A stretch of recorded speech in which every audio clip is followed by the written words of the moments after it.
100.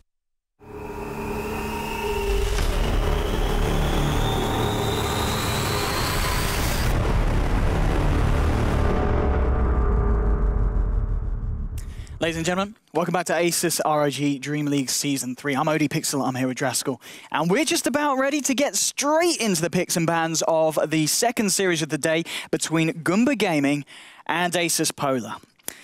It's going to be an interesting one, arguably more so than the last, which was pretty much balanced in terms of skill and predictions coming into it. But Hellraisers, at the end of the day, just the slightly stronger team with, would you argue, the slightly stronger players? I think, honestly, when it comes to individual skill, it's always important in a game like Dota. But as you get to higher and higher levels, I think the team play and your plan become more relevant, right? Because considering everybody is exactly the same in terms of mechanical skill, clearly not the case, but let's just say they are, then whoever has the better game plan and the better team coordination just wins. So I think in these kind of games, even a team who is inferior in terms of like 1v1 matchups and being able to win them, or maybe they're just like not as good at farming, as long as they execute their game plan well and they draft around what they like to play, I think their chances of winning are already way higher, like just based off of that. Indeed, well, they're certainly going to be drafting heroes that they're familiar with. Troll and Sniper, the first two picks. Welcome to 6.83. The bans as well, Batrider and IO from the side of Goomba. Doom, interestingly enough, the second ban from Asus.Polar. And, well, we're going to see the Lina. One of those heroes that's pretty damn good in the mid lane.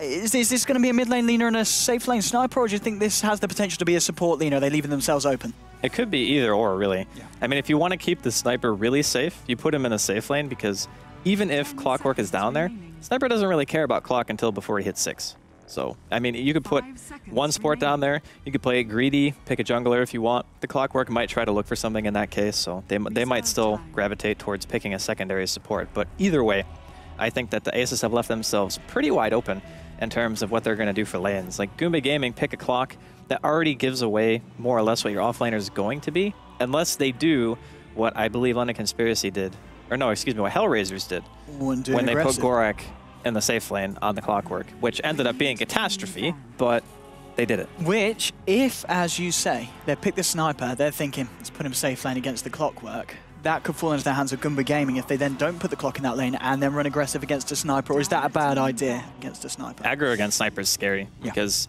in a 1v1, what's the reason you can't beat him? Well, you can't hit him. What changes if you add two other heroes to the mix that don't have some heavy initiation? Like, think Tusk, for example, the way that it was run before. That's the kind of way that you would kill a Sniper in that lane, is you need a hero that can run at you so hard that you can't stop him. So, Spirit Breaker, Tusk, stuff like that. But I don't think that that would be the good way to do it, because even if you go into that lane with the kind of kill potential of those heroes, if you mess up and if you lose, then the Sniper just automatically has an amazing game. And then you've already put a hero who is already great late game into a better starting position, which is definitely not what you want. So I don't know if Goomba are going to feel too confident in putting any aggressive lanes together here. And plus they have a Troll. So nowadays, a lot of people like to go for the Dominator. Aquila is still very common, right? You can secure your early Roshans. You can go for SNY into Blink, or you can go BKB. And I think the Blink Dagger is a really nice option for being able to just blink inside of cogs when you already have a Clockwork hook on somebody, and then you just maul whoever's in there. Indeed, yeah. And we obviously see the Clock picked up a lot against the Sniper.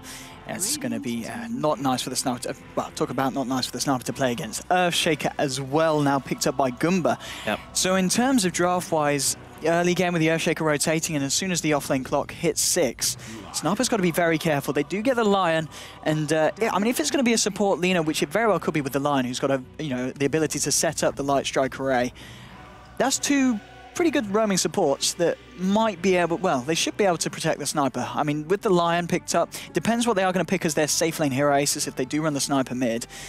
They're able to kind of focus more on protecting the Sniper than necessarily a safe laner who, dealing with a Clockwork, I mean, it's annoying, but if you pick the right core hero, Clockwork shouldn't be able to kill you, should he? Well, it depends. I mean, Clockwork is a specialist at killing people. Like, that's what he does. He isolates a hero, and he kills it with battery assault. Like, that's his forte. So there's actually not that many heroes that can live through a hookshot and a cogs with battery on. I mean, some of the options that you buy stuff like Force Staff or Blade Mail, right? Now, supports are usually better geared to buying those items, except they don't have it fast enough. So oftentimes you'll see sometimes even a sniper buy a 4-staff. I saw Fata ages ago buy 4-staff on Shadow Fiend for the same exact reason. Now that's been a long time since I saw that game, but it's just sometimes the game necessitates a specific item and there's no way you can get around it. And I think that's one of the strengths of picking a hero like Clockwork, because even though the 4-staff is a versatile item, it means that if you don't have one, the Clockwork's kill potential is always going to be high. I mean, against Lina, Sniper, Lion, he kills all 3 of those heroes. Like, that's solo kill. So it's really, really a strong hero, I think. Talking about strong heroes, Rubik is picked up. Yeah. And Rubik, alongside the Clockwork, again, fairly nice. You're talking about Troll getting a blink. I guess in this situation he doesn't have to. If Clock gets the hook shot, the cogs, Rubik's able to lift them onto their side of the cogs. You do it a little bit of a mana burn, push them in your direction. Troll, he's going to be able to focus on getting arguably maybe more effective items. You know, in a game against a sniper, I mean, do you really want to be building the blink on the Troll, or do you think you still would want to in case the Rubik's not involved in the Clockwork action? Well, if you have Blink BKB on Troll, and of course at that point you're already going to have like your Dominator or something like that, or an SNY, or at least a casual Yasha, I think that it's still really nice, because what happens if you have BKB and you blink onto the sniper with ulti on? Now, if he doesn't get snared, hopefully you bash, right? That's the go-to. If you don't, you can still snare him and you can blind him. So either way, the sniper is going to be out of the fight for that duration of time. As it stands right now, Asus.Polar can disable him with Spirit Breaker, but that's it. Otherwise, BKB is just get out of jail free card. I can do whatever I want. So, I mean, so the Spirit Breaker pick, as you said, great for disabling the Troll, who will almost certainly be going for a BKB against like the Lina Lion lineup. But also a hero that we see Rubik is often picked in return to the Spirit Breaker selection. Yep. You know, being able to cancel the charge fairly easily, and it's a hero that's got 2 very, very appetizing spells for Rubik to get hold of. Yeah, I mean, Rubik is one of the best heroes against Spirit Breaker for the sole reason that his disable is instant. Yeah. Right? So they actually have an amazing team against Spirit Breaker. I'm not entirely sure what Asus' game plan is with this hero. It's still disruptive to have somebody charge through a team fight and get a good stun off, but the issue is that 3 of the 4 heroes can reliably stop him from charging and easily stop his ulti. So that's, I don't know, it seems a little bit suspect to me, but again, I don't know what their game plan is. They can probably make it work. They're an amazing team, so I'm not going to doubt it too much. Okay, so the final ban, Storm's going to get banned out by the side of Goomba, so I guess anticipating that it is going to be a Lina support, and that Asus are still looking for their final core. And well, now for the final ban from Asus, what are Goomba missing? They're still missing, I guess, the mid laner. Would you think they will put Troll in that lane with Earthshaker and Rubik and ensure that he does get the farm that he needs? Or will they put him mid against potentially a sniper? Well, if it's Lina mid, okay, they pick out Queen. So I think it probably will be Lina mid is what we're going to be seeing here. Most likely a safe lane sniper coming out from Asus.Polar. But Queen would have been my go-to. I still think Puck is pretty good because you already have such high physical damage just by having a Troll on your team. Yes. So if the Troll ends up getting into a fight, you just go in. And if the sniper makes BKB, Puck Aghanims smashes BKB buyers. Like, you walk out of it, you get stunned for 4.5 seconds, and then it's like, why did I buy a BKB? So yes, it's pretty annoying. So we'll see. And so, I mean, obviously the fact that Asus.Polar have got a bit of versatility with their picks so far. Talking about the Spirit Breaker, a hero that we sometimes see in the support role and sometimes in the off lane. Do you think there is a position that he is preferred in? Is he okay in the off lane, or do you want to be looking at him pairing up and finding a lot of action early on? I mean, Spirit Breaker to me is one of those supports that I like to pick, or offlaners, when the enemy team has a jungler.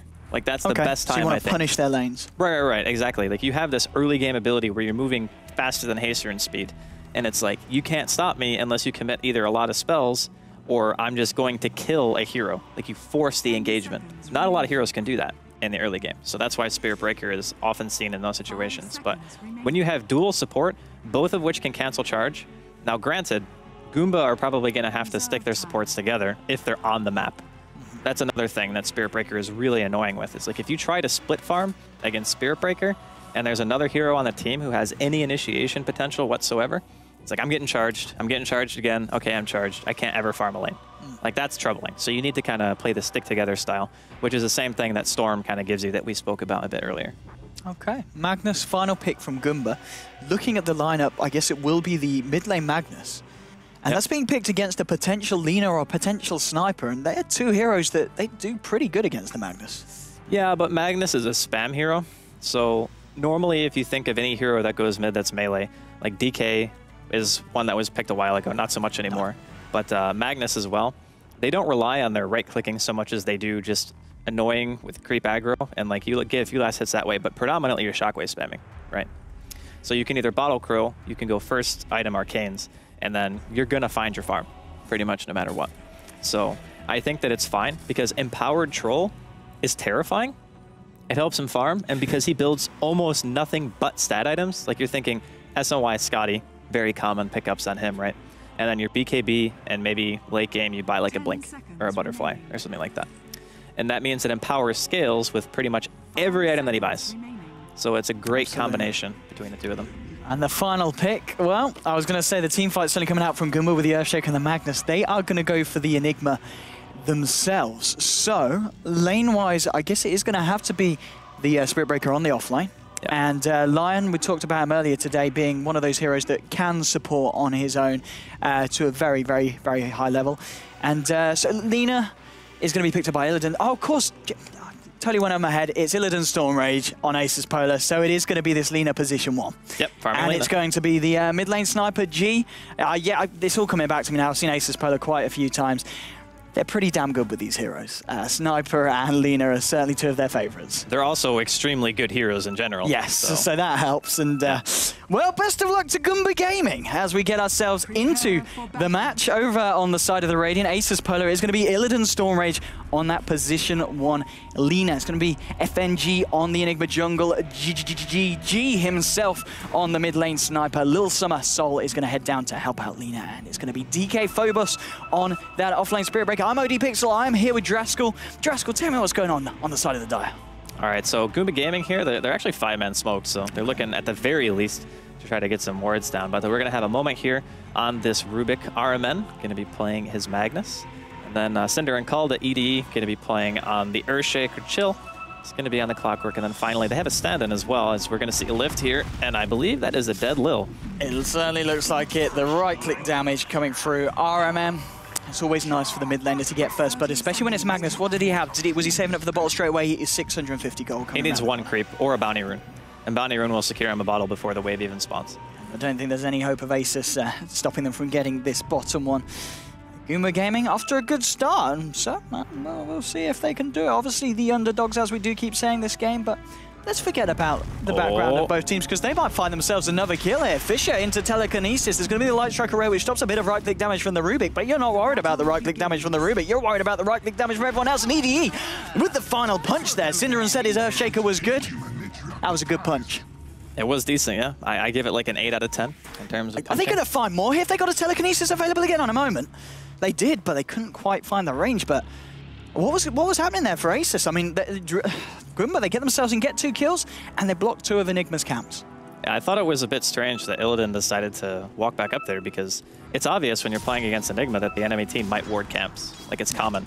So maybe Illidan was just trying to make sure that they left the jungle, so maybe they could contest bottom rune, but even that seems a little bit far-fetched to me, so I'm not really sure what the game plan was there. And fortunately for Goomba, they're 2-0 up.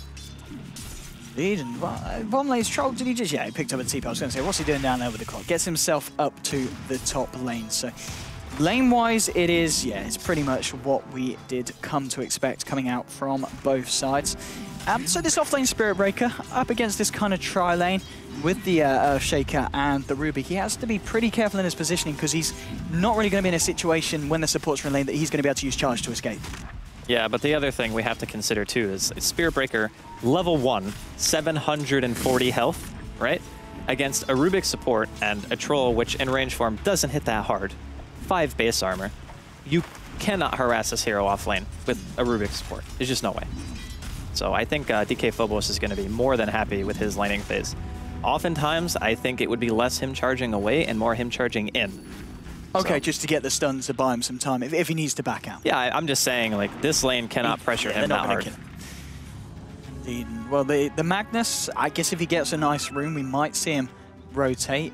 Ping's coming out of Spirit Breaker, but he said he's got pretty much free reign into the lane. He can do what he wants. And Enigma trying his best to find stuff. Yeah, he's popped down 1 sentry. I didn't quite get that one has. Can he not see that one? Oh, no, it didn't. Oh, it's just out of range. FNG. Oh, it's a little bit frustrating there for the Enigma.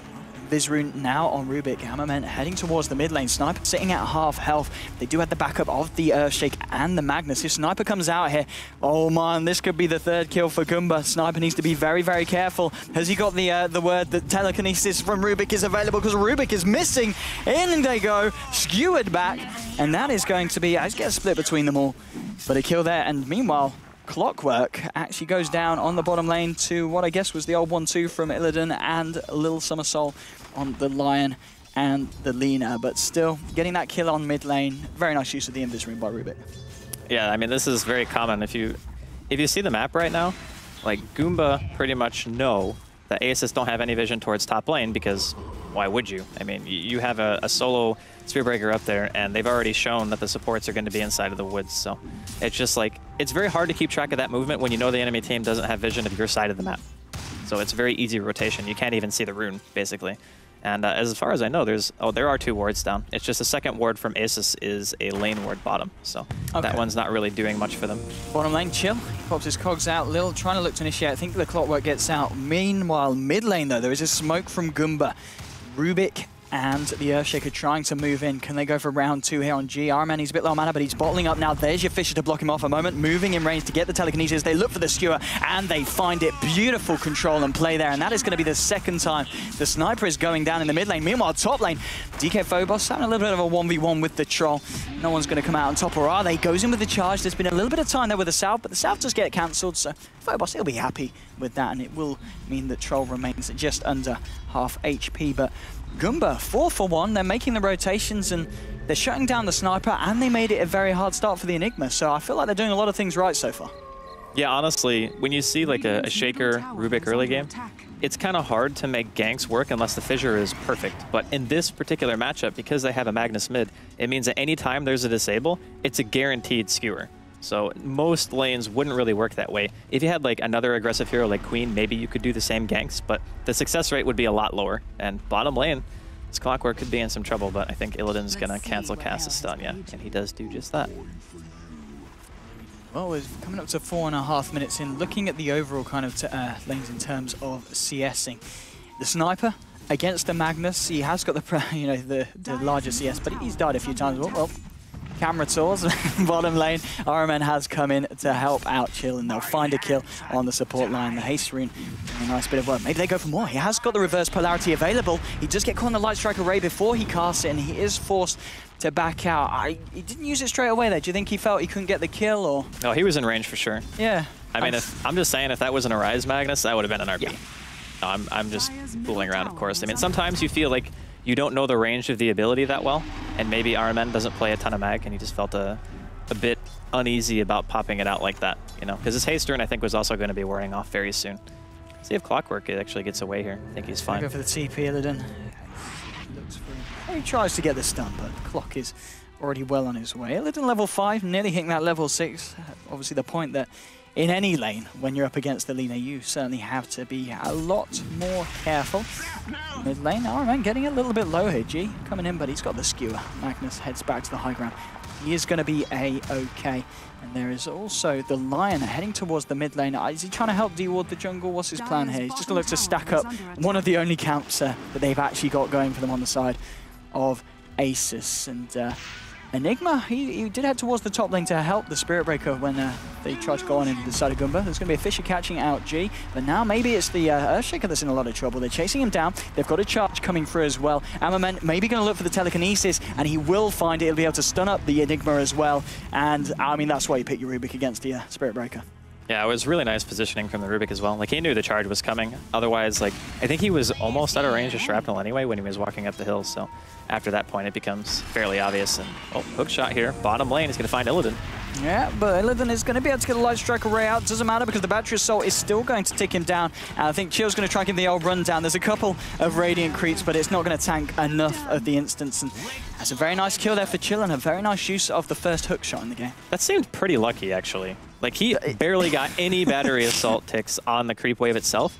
And I think he even canceled Illidan's stun with the last one. So Chill making some serious plays happen. But I think the biggest thing to note here for Asus is, like, even though FNG had his jungle warded, he's still farming almost a level a minute, which is fairly impressive. He didn't spot the stack, though, which means that RMN is going to get a ridiculous amount of gold, as the supports have already weakened it a bit. And that just puts him closer to his blink. Indeed, 7 minutes in, he's halfway there already, top of the net worth. Sniper following behind.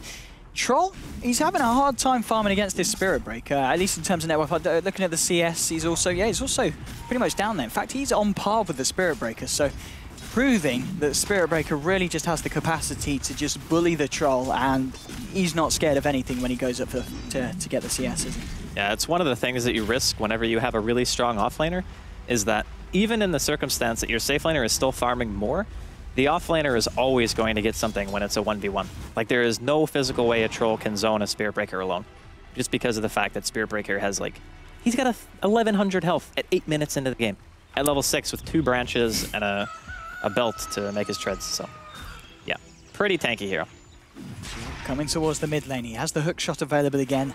G needs to be pretty careful on the sniper. They do not have any vision. He's not aware that Clock's here. He knows that Clock is missing, I'm sure. Maybe Clock returns to the bottom lane. There is a Lina and a Lion, so it will be hard for him to find and pick off. Maybe trying to hope that he finds the Enigma, who's now resorted back to the jungle now. The wards are gone.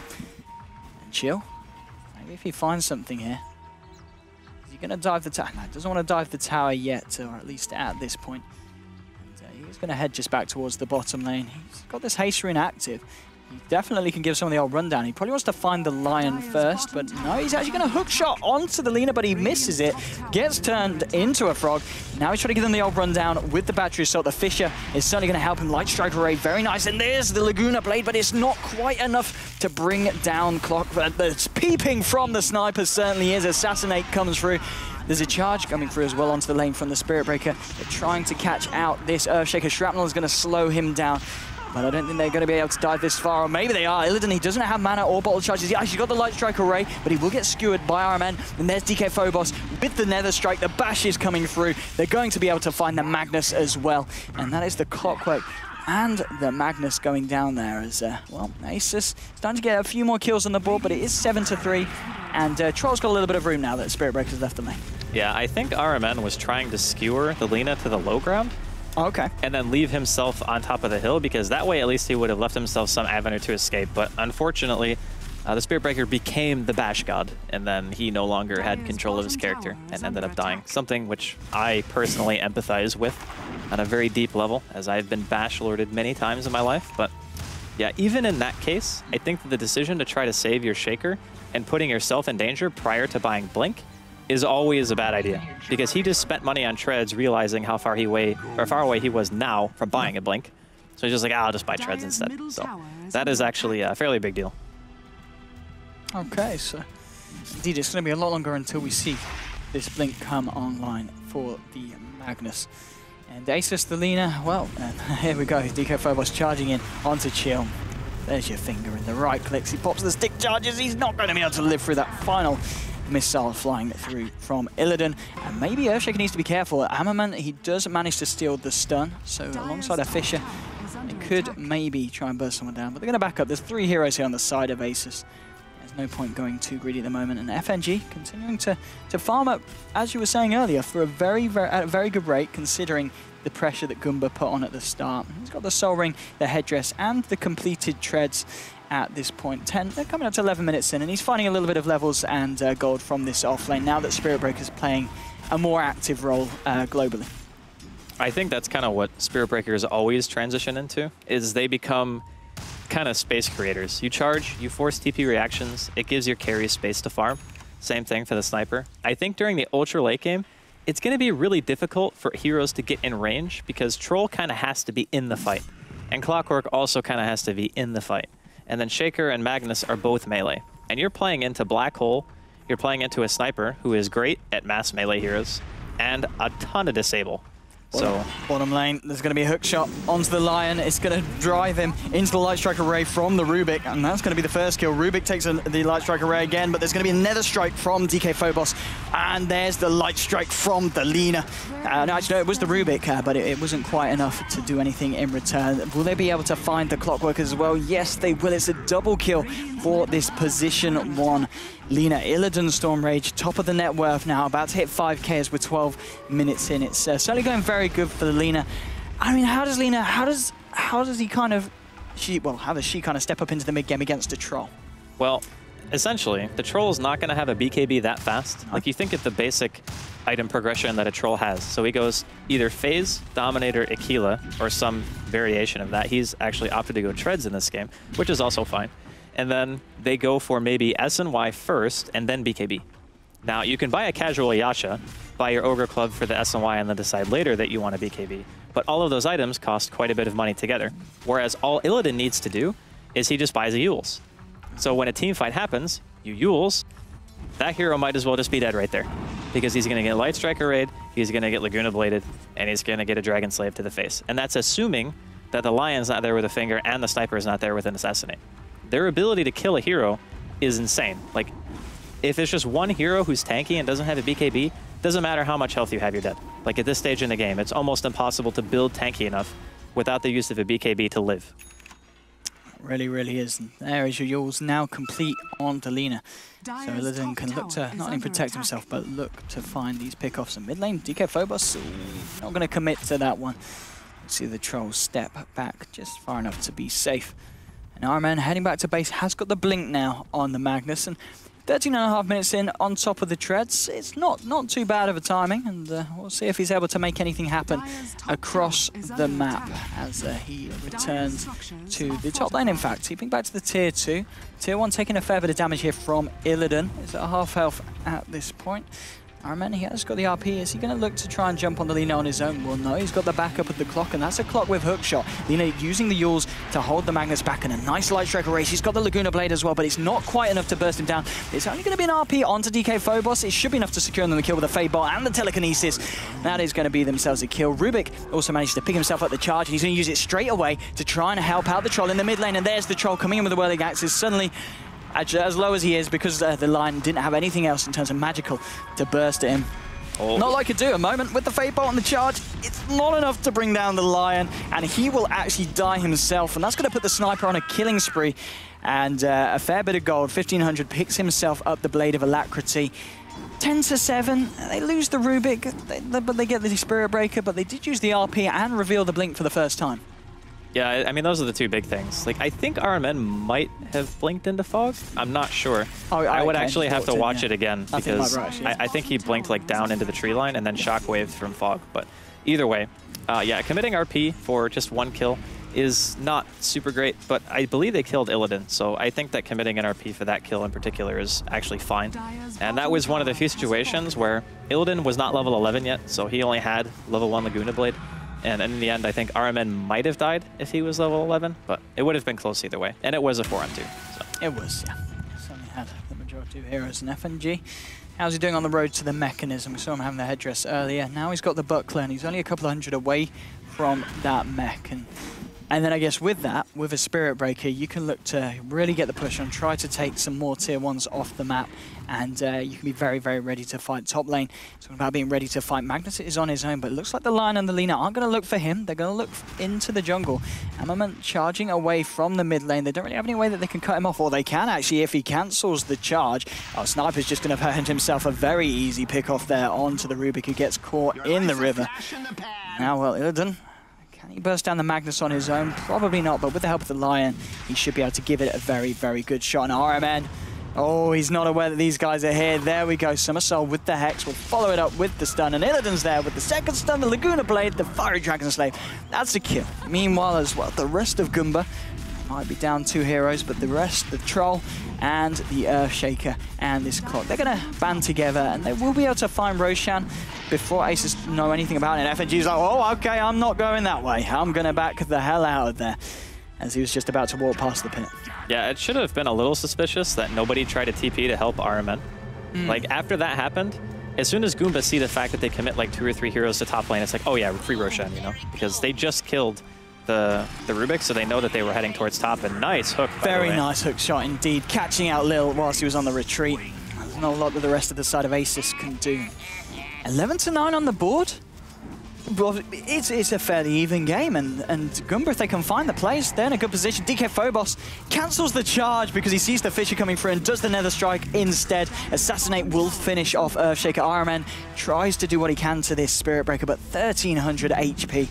He's not going to be able to get through of it. But double damage on Troll, but he's getting peeped by the sniper. Forced back behind the tier 1. Illidan, how long to the Laguna Blade? He's just out of mana, isn't he? Because bottom lane as well, Enigma with the push, trying to get this tier 2 down, and it's sitting very, very low at the moment. TP's out of there though, realizing that there are some rotations coming in Goomba with the Magnus and also the wraparound from the Spirit Breaker. Looking at the graph at the moment as we can see shots up after those last few kills to around the 5k mark in terms of net worth and XP, but 17.5 minutes in. Compared to the games we've seen today, it's not much of a difference. This is still anyone's game, for sure. The hard part for Goomba is going to be if FNG gets like Blink, BKB, those are the two items. Like you get your trifecta. You got your mech, you got your Blink, your BKB. You just look for really big black holes. That basically means that RMN can still team fight, like go in, use his RP and such, but the Clockwork kind of has to always be watching out for FNG. Because if he's not, there's a really good chance, because of the nature of Goomba's lineup, that they could potentially just get BKB Blackhold. Now granted, a moment could steal it, but it's really hard to not use Spell Steal in a fight where there's so many good abilities to steal. Like normally you just say, sure, the Rubik holds on to Spell Steal. Well, what if like a Laguna is used and you can steal it? Or what if a Finger is used and you can steal it? Or heck, even a well-placed Light Strike array can be nice. So holding on to that Spell Steal is going to be key as well. Talking about well-placed, Chill with a hook shot onto FNG. RMN comes in and says, I'm taking that one for the team, finds the kill. Well, mid lane, TP now from Troll to come in and defend against the push. Both the Lina and the Sniper are trying to commit to. 3 heroes at the moment for Goomba in the Radiant jungle. Are they going to look to try and make a rotation towards the mid lane? It's certainly being drawn on the map, but Illidan at the moment with this Invis room, spotting out the Troll. He has got the Laguna Blade. Is he potentially waiting for a little bit more mana to get his combo out? I'm not too sure.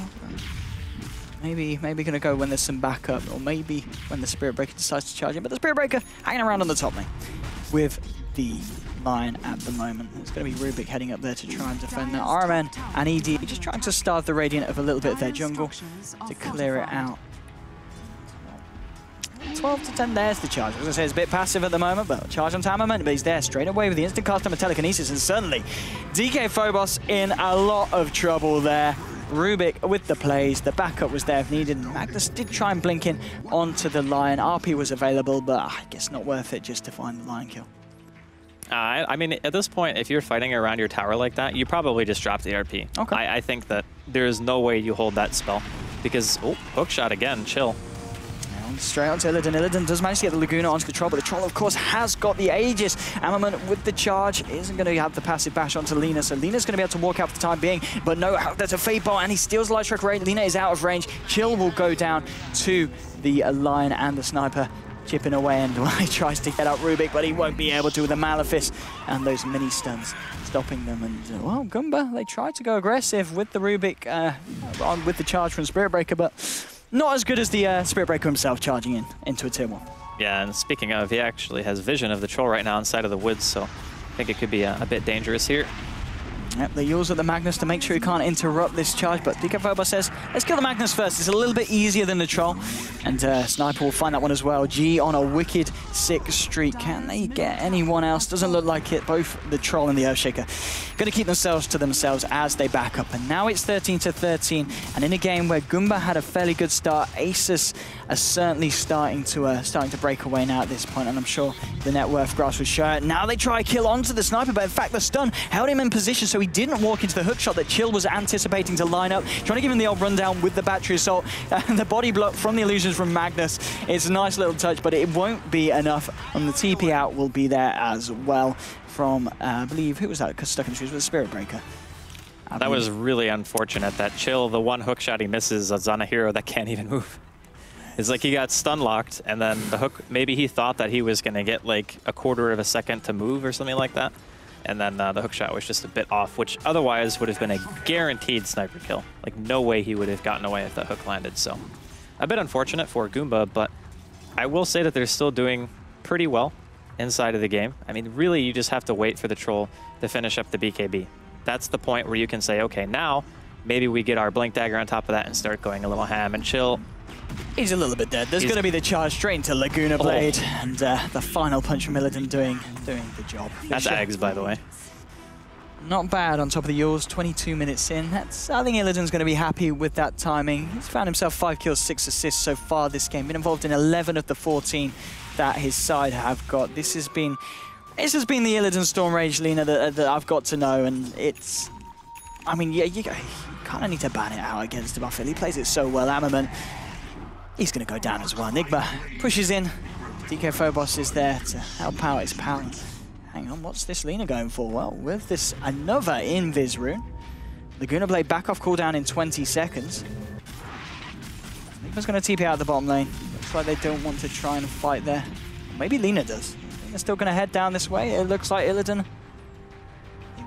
Oh, no, he's going to stick around in the mid lane. It's a little bit too scary going up against this Troll, and Magnus does have RP. Of course, we haven't really seen RP being used that much, and to be fair, the Blink Dagger on the Magnus, he hasn't done too much with that. I mean, it's kind of difficult. It's very hard to get a really nice RP against a team that's comprised of almost nothing but ranged heroes. So there's not really much of a reason for Asus.Polar to group up. And I mean, Spirit Breaker is the one who's going to be in the middle of the team fight, but you don't really want to RP just one hero. You want to kind of like blink in, skewer into another hero, and then RP on top of that. It's just very, very difficult to execute in high-level games. So he might have to settle for his like 1 or 2, and he might just die or take a lot of damage. Top lane, we see DK Phobos charge in. FG is going to be able to find another kill as 2 heroes go down on the side of Goomba. Zinxis on the Troll is going to call out by another strike, and FNG and Somersault with the stuns. Double kill going to the Enigma. No one's died yet on the side of Asus. Chill is going to get picked off as well. It is just the Earthshaker left alive. Is he going to be able to get out of this one? He blinks out, and they can't quite get vision for the charge. 4 heroes go down. That is a gold swing of about 3,500. 5.5k XP gained there by the Radiant. And I think we're getting to the point where suddenly you talked about team play being very important. Asus.Polar, they certainly seem to have that. Yeah, even since the beginning of the game, we talked about FNG getting his camp warded. If you look at the overall farm, FNG has the most CS in the game. Like, he's massive in terms of the impact that he's had, just pushing in that lane bottom, getting the tier 2 very low, forcing reactions. He has not used Black Hole this whole game. Not even once. And it doesn't matter because he just buys a mech. He does the warding for his team if necessary, if he wants the Lion to get to a Blink Dagger a little bit faster. And on top of everything else, it's like, not even... Oh, okay. Yeah, goodbye. Goomba, they're trying to fight into this, but the vision that Asus have got, they know what's going on, but the RP will be there onto 3, but the Black Hole in return sucks in Chill, it sucks in RMN, and it sucks in Troll, but they've already lost 3 on Asus, so as nice as the Black Hole was, the RP was certainly more effective. Can G clean up here? He's pretty fat, he's pretty farmed, it's a triple kill. He's going to be able to find the Troll as well, but he's not, because Midnight Pulse takes away that Ultra from him. But even so, some nice rectifying of a pretty good team fight from Goomba coming from G as he turns it around at the end. Oh my god, RMN, if he just skewered into the tower right away. Like, he waited and let FNG walk up. Well, actually, I don't know if he blinked or he walked, but either way, he got the Black Hole off. And if he had skewered into the tier 2 tower, there would have been little opportunity for Asus to be in a position to help the rest of their team. Because as soon as that Black Hole goes off, the entire combo kind of goes downhill. Even though the Troll ended up getting 3 of those kills, it could have been way better. They could have lost almost nobody as long as they just pulled the rest of the team out of position. But he was just a little bit greedy, I think, trying to get the most damage output he could. Because ideally, Skewer has like a mini disable mechanic where you can't really do anything while you're being skewered. Yeah. So he wanted to like hold the stun as long as he could and then skewer so they still couldn't do anything and then be in tower range. But that ended up backfiring. Indeed, it didn't happen. 14,000, over 15,000 XP for the side of Asus after that one. And G, as I said at the beginning, G Sniper pretty damn strong. A 16k net worth, 26 minutes in. They're going to go for Roshan. Well, with RP down, I don't know if Goomba are going to be able to contest this one. Asus, they've got a lot of damage coming out in the form of this Sniper and Yuna combination. Oh, Goomba, they might try and fight this one. They're positioning a few of their heroes. They don't have the Rubik, though. The axes and Rocket Flare as well. They know that Sniper's in there, but they also know that Sniper's pretty much about to clean it up. And I mean, they can't do more than watch on. Well, maybe not. They're going with the hook shot, but Sniper, he finds Roshan, he finds the Aegis. They pick off the Rubik. Clockwork goes down as well. It's 2 heroes down at the moment. Laguna Blade onto RMN. He force-staffs himself desperately away. He's going to be able to blink, but he will disjoint the Assassinate, so he will be able to escape. Troll, he is not going to be as lucky, though, as Illidan, Lion, and DK Phobos close in. He's popped the BKB, but the bashes from Phobos. What a disgusting hero. It's 3 dying again on Goomba. And Asus, I think it's pretty much the third team fight in the row that they've been happy with the outcome of. Yeah, unfortunately for the troll, bashes do not discriminate against BKBs. You get bashed no matter what. And honestly, a fight like that for Goomba, that's almost a nail in the coffin. Like, you just gave away a Roshan attempt where he hooked into the heroes behind the sniper to try to isolate G from his team. But basically what he did is he gave G a bunker to stand in and kill his entire team, which isn't great. You don't want to give the sniper a spot where no one can get to him. That's like the worst possible situation to play against when you're at least against the snipers. So I think that he had the right idea, but had he just hookshot G when he had BKB on, you still stun. So you can still steal the Aegis. I think he was just going for a different kind of play entirely, and that Rubik almost gets evaporated. And RMN certainly will as he gets hexed up. Nice Echo Slam, but the Earthshaker dies straight away before he can get anything off. Troll and Magnus buying back for this. Troll, that's a dieback. He's straight off the pitch again. 60 seconds on the clock. They're going to go for the mid-racks. There's only the Magnus and the Rubik available until 20 seconds, and Earthshaker's back, and GG is called. And Goomba, they had a great start, but we were talking, in fact, as well on the couch about when it gets to the late game, the more experienced teams seem to shine, and Asus.Polar, 31-17. The team fights after pretty much, what, the 20-minute mark, all went their way. They had an intense level of map control, and Goomba, unfortunately for the underdogs, there wasn't a lot they could do. I mean, they had a great early game. There was a point, I think they were like 6 or 7 kills ahead. Yeah, I think something like that. Yeah. Ever since the initial, like, walk into the enemy team woods and then find, like, 2 free hero kills, you get, like, the dream, your mid player gets first blood and a bottle before the first creep wave even touches middle lane. Like, I was like, wow, that's really good. Yeah. And then, a little while later, like, RMN dies once before he gets his blink dagger. That hurt quite a bit. Like, it only delayed it by, like, 4 or 5 minutes, maybe a little bit less. But, I mean, you want those items as soon as humanly possible. And really, I think when you're fighting into so many disables, and a black hole on top of that, and a sniper that you have to get to, it's so hard to find a good opportunity to RP. Like, what do you prioritize RPing against this kind of team? Because if you RP the wrong heroes, you're just going to die.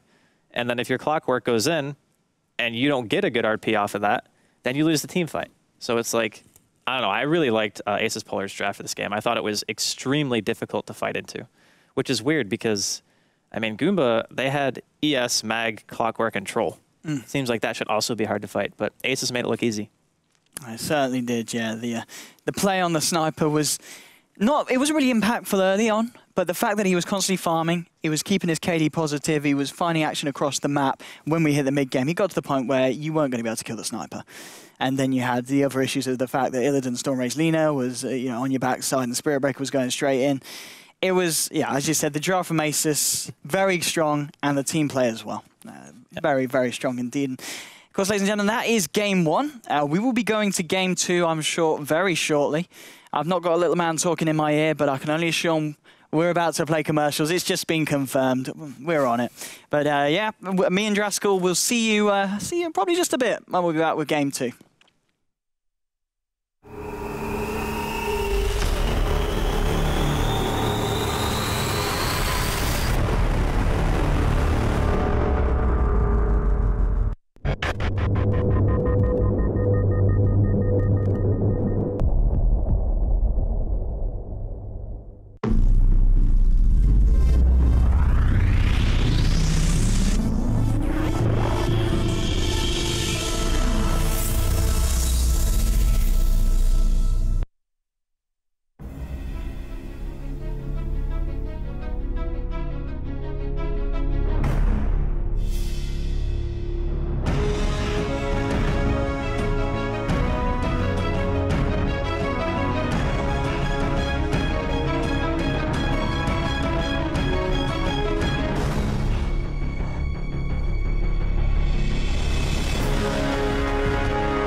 Welcome back to the Asus ROG Dream League. Of course, it's still live from the Monster Energy Dreamhack studios.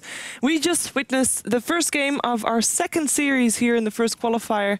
And, well, most of the predictions were correct. We had... Except for mine. Except for yours. Yeah, not great. They were kind of optimistic, though. It was, of course, Goomba versus Asus.Polar. Started out pretty even. Ended up very one-sided.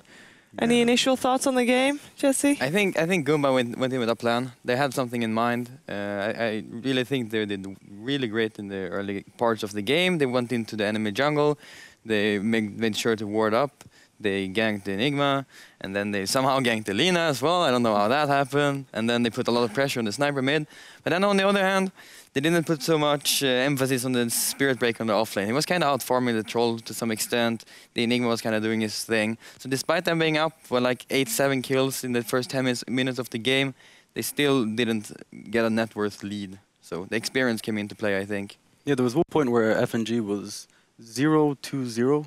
And he was just farming away. He was happy enough with that score, you know what I mean? He was just like, all the rotations to the supports, they weren't focused on him at all. Yeah. And that allowed him to just get so much space, and all of a sudden, like, it was just out of control for them. Like. True.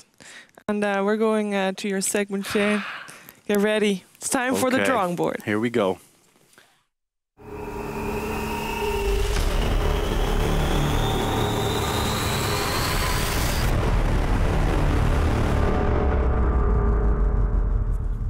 Okay, I got a bit excited and kind of jumped the gun.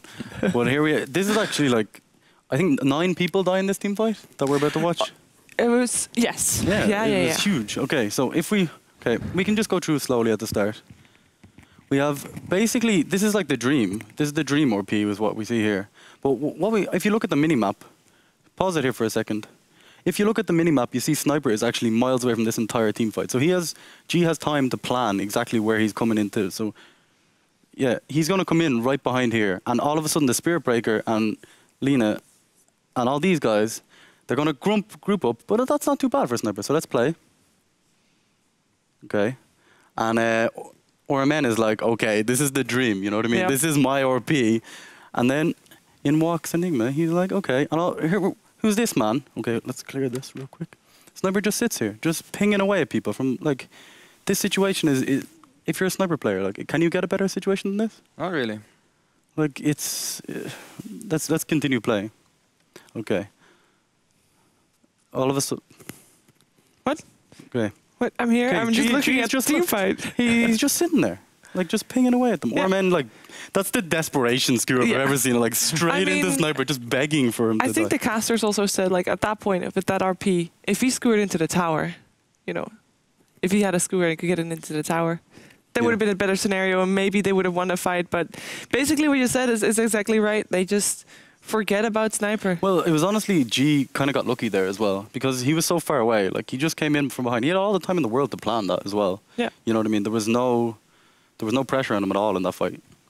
How could they have played it differently, Goomba? Like, should they have waited on Sniper? I think they're already too far behind at this point. At this stage of the game, I don't think they could have won that team fight. I think they played really well under the circumstances. I mean, they killed 4 heroes when they're down. I don't know how much gold, 10k gold maybe or something. They still, and net worth changed. They actually got more than what they lost. So overall for them, probably a nice fight. But I mean, at that point, as you said, maybe Sniper was too big. Yeah, but I mean, the Sniper is so far ahead. When that happens, you know you're in a bad spot. Okay, this is the Roshan fight, where we see a really good Clockwork Hook from above. I'm pretty sure. We don't see anything yet on the screen, by the way. We wait. Okay. So we haven't prepared it yet, but we're... Oh. I see Odie and Andy. They look the way I can draw on their faces now. Very fun. Okay, we're back in now. Yeah, but I mean, overall, I mean, at the start of the game as well, or at least I think Jesse said, like, the Magnus dying, delaying his Blink Dagger was probably the biggest factor in stopping there. He had like 1.8k gold at that point as well, and he tries to save his Earthshaker down at the bottom tower. And then he dies, and he feels, now I'm too far away from my Blink Dagger, I only have like 1.4k. And then he went for Threads. And then he go for Threads, and then he's like 5 minutes away from his Blink Dagger instead of just getting it right there and then. Do you think that was like rage? Like, was it... Not rage. I mean, I kind of do the same thing sometimes. I close my Blink Dagger, but then I feel like I have 800 health. I'm so squishy. You're doing well. Like, your team's on momentum. You think, oh my god, we're winning. We're doing great. I can fight. And then Yeah, I can understand that momentum as well. But we're going to see if Goomba can actually get it together for the next game, maybe force out a third game, because we are in our second game for their second series. It is Asus.Polar taking on Goomba.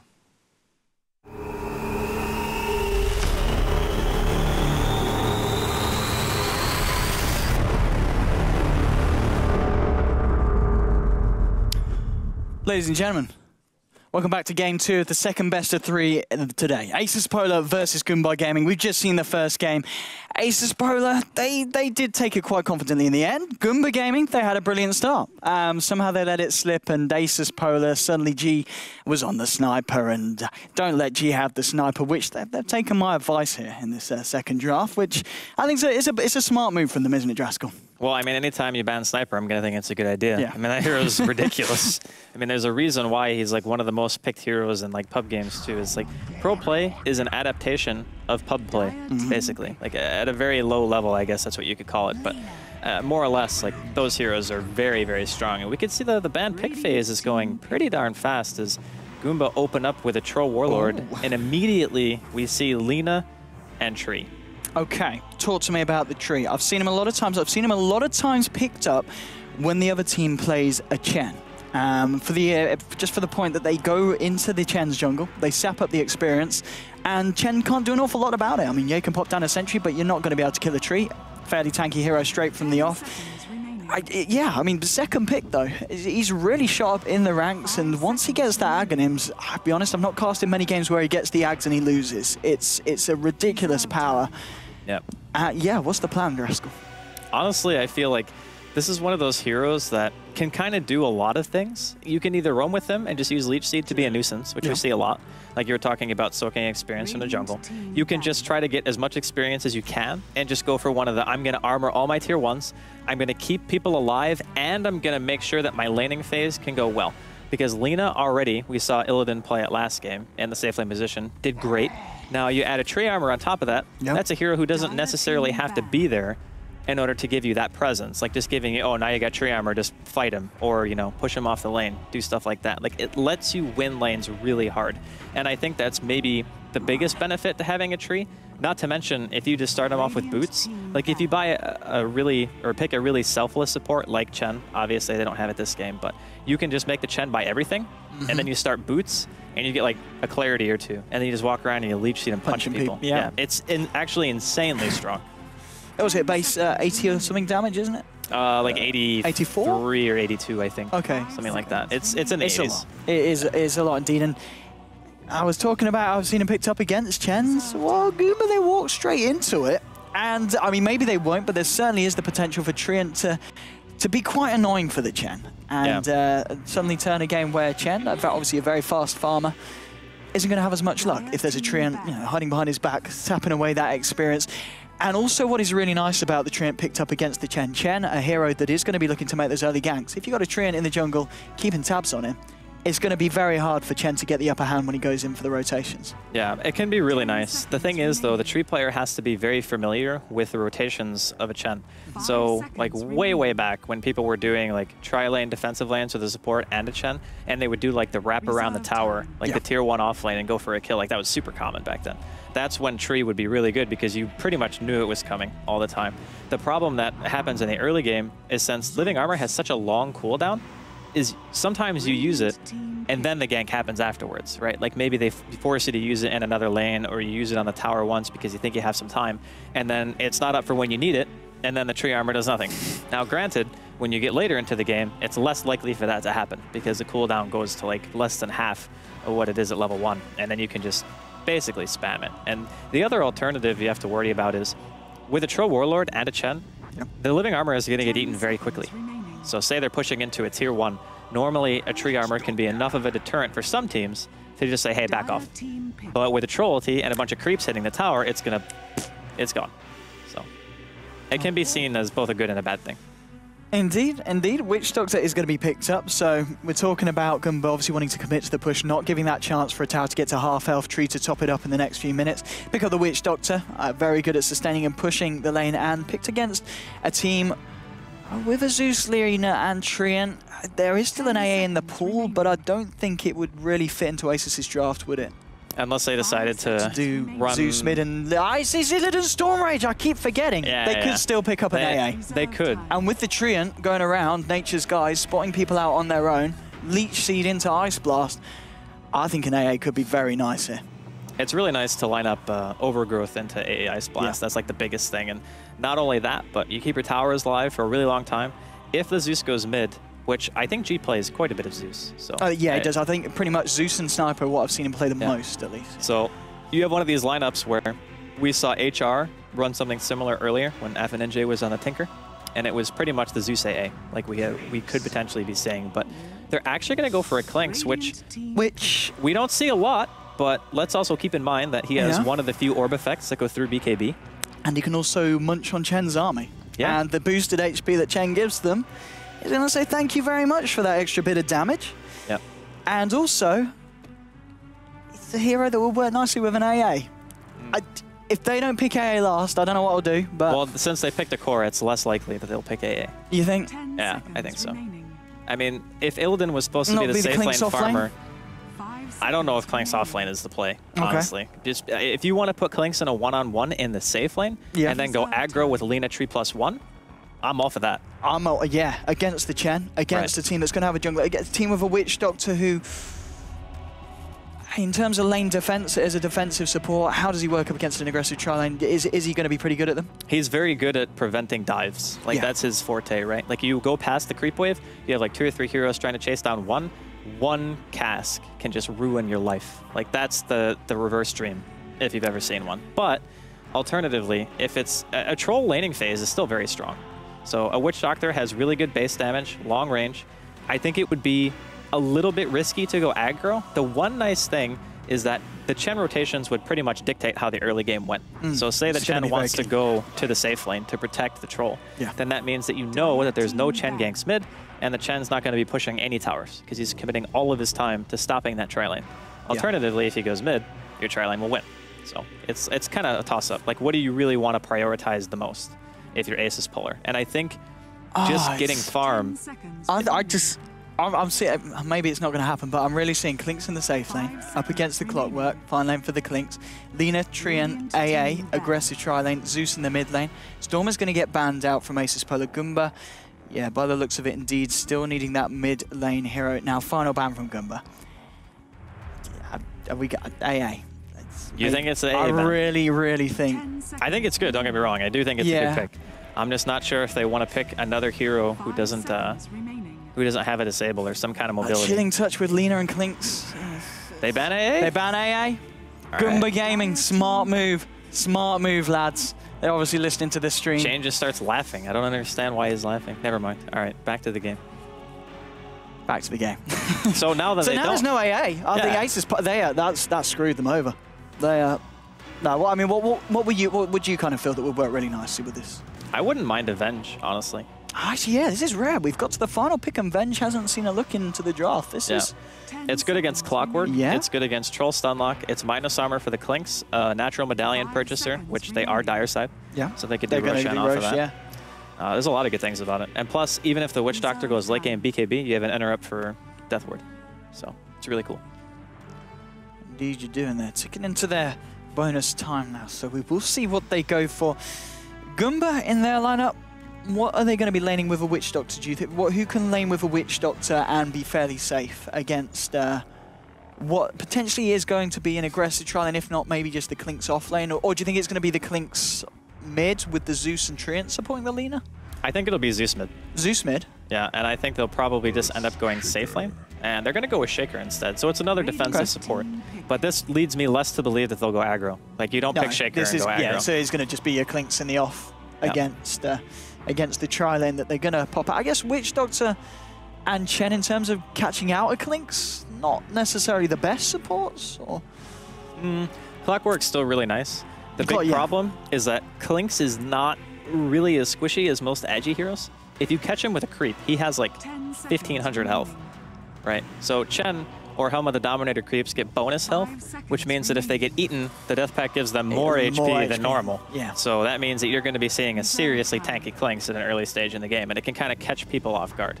Now, granted, if he doesn't have strafe, his attack speed is actually so slow that sometimes he can't auto-attack, which is kind of a problem.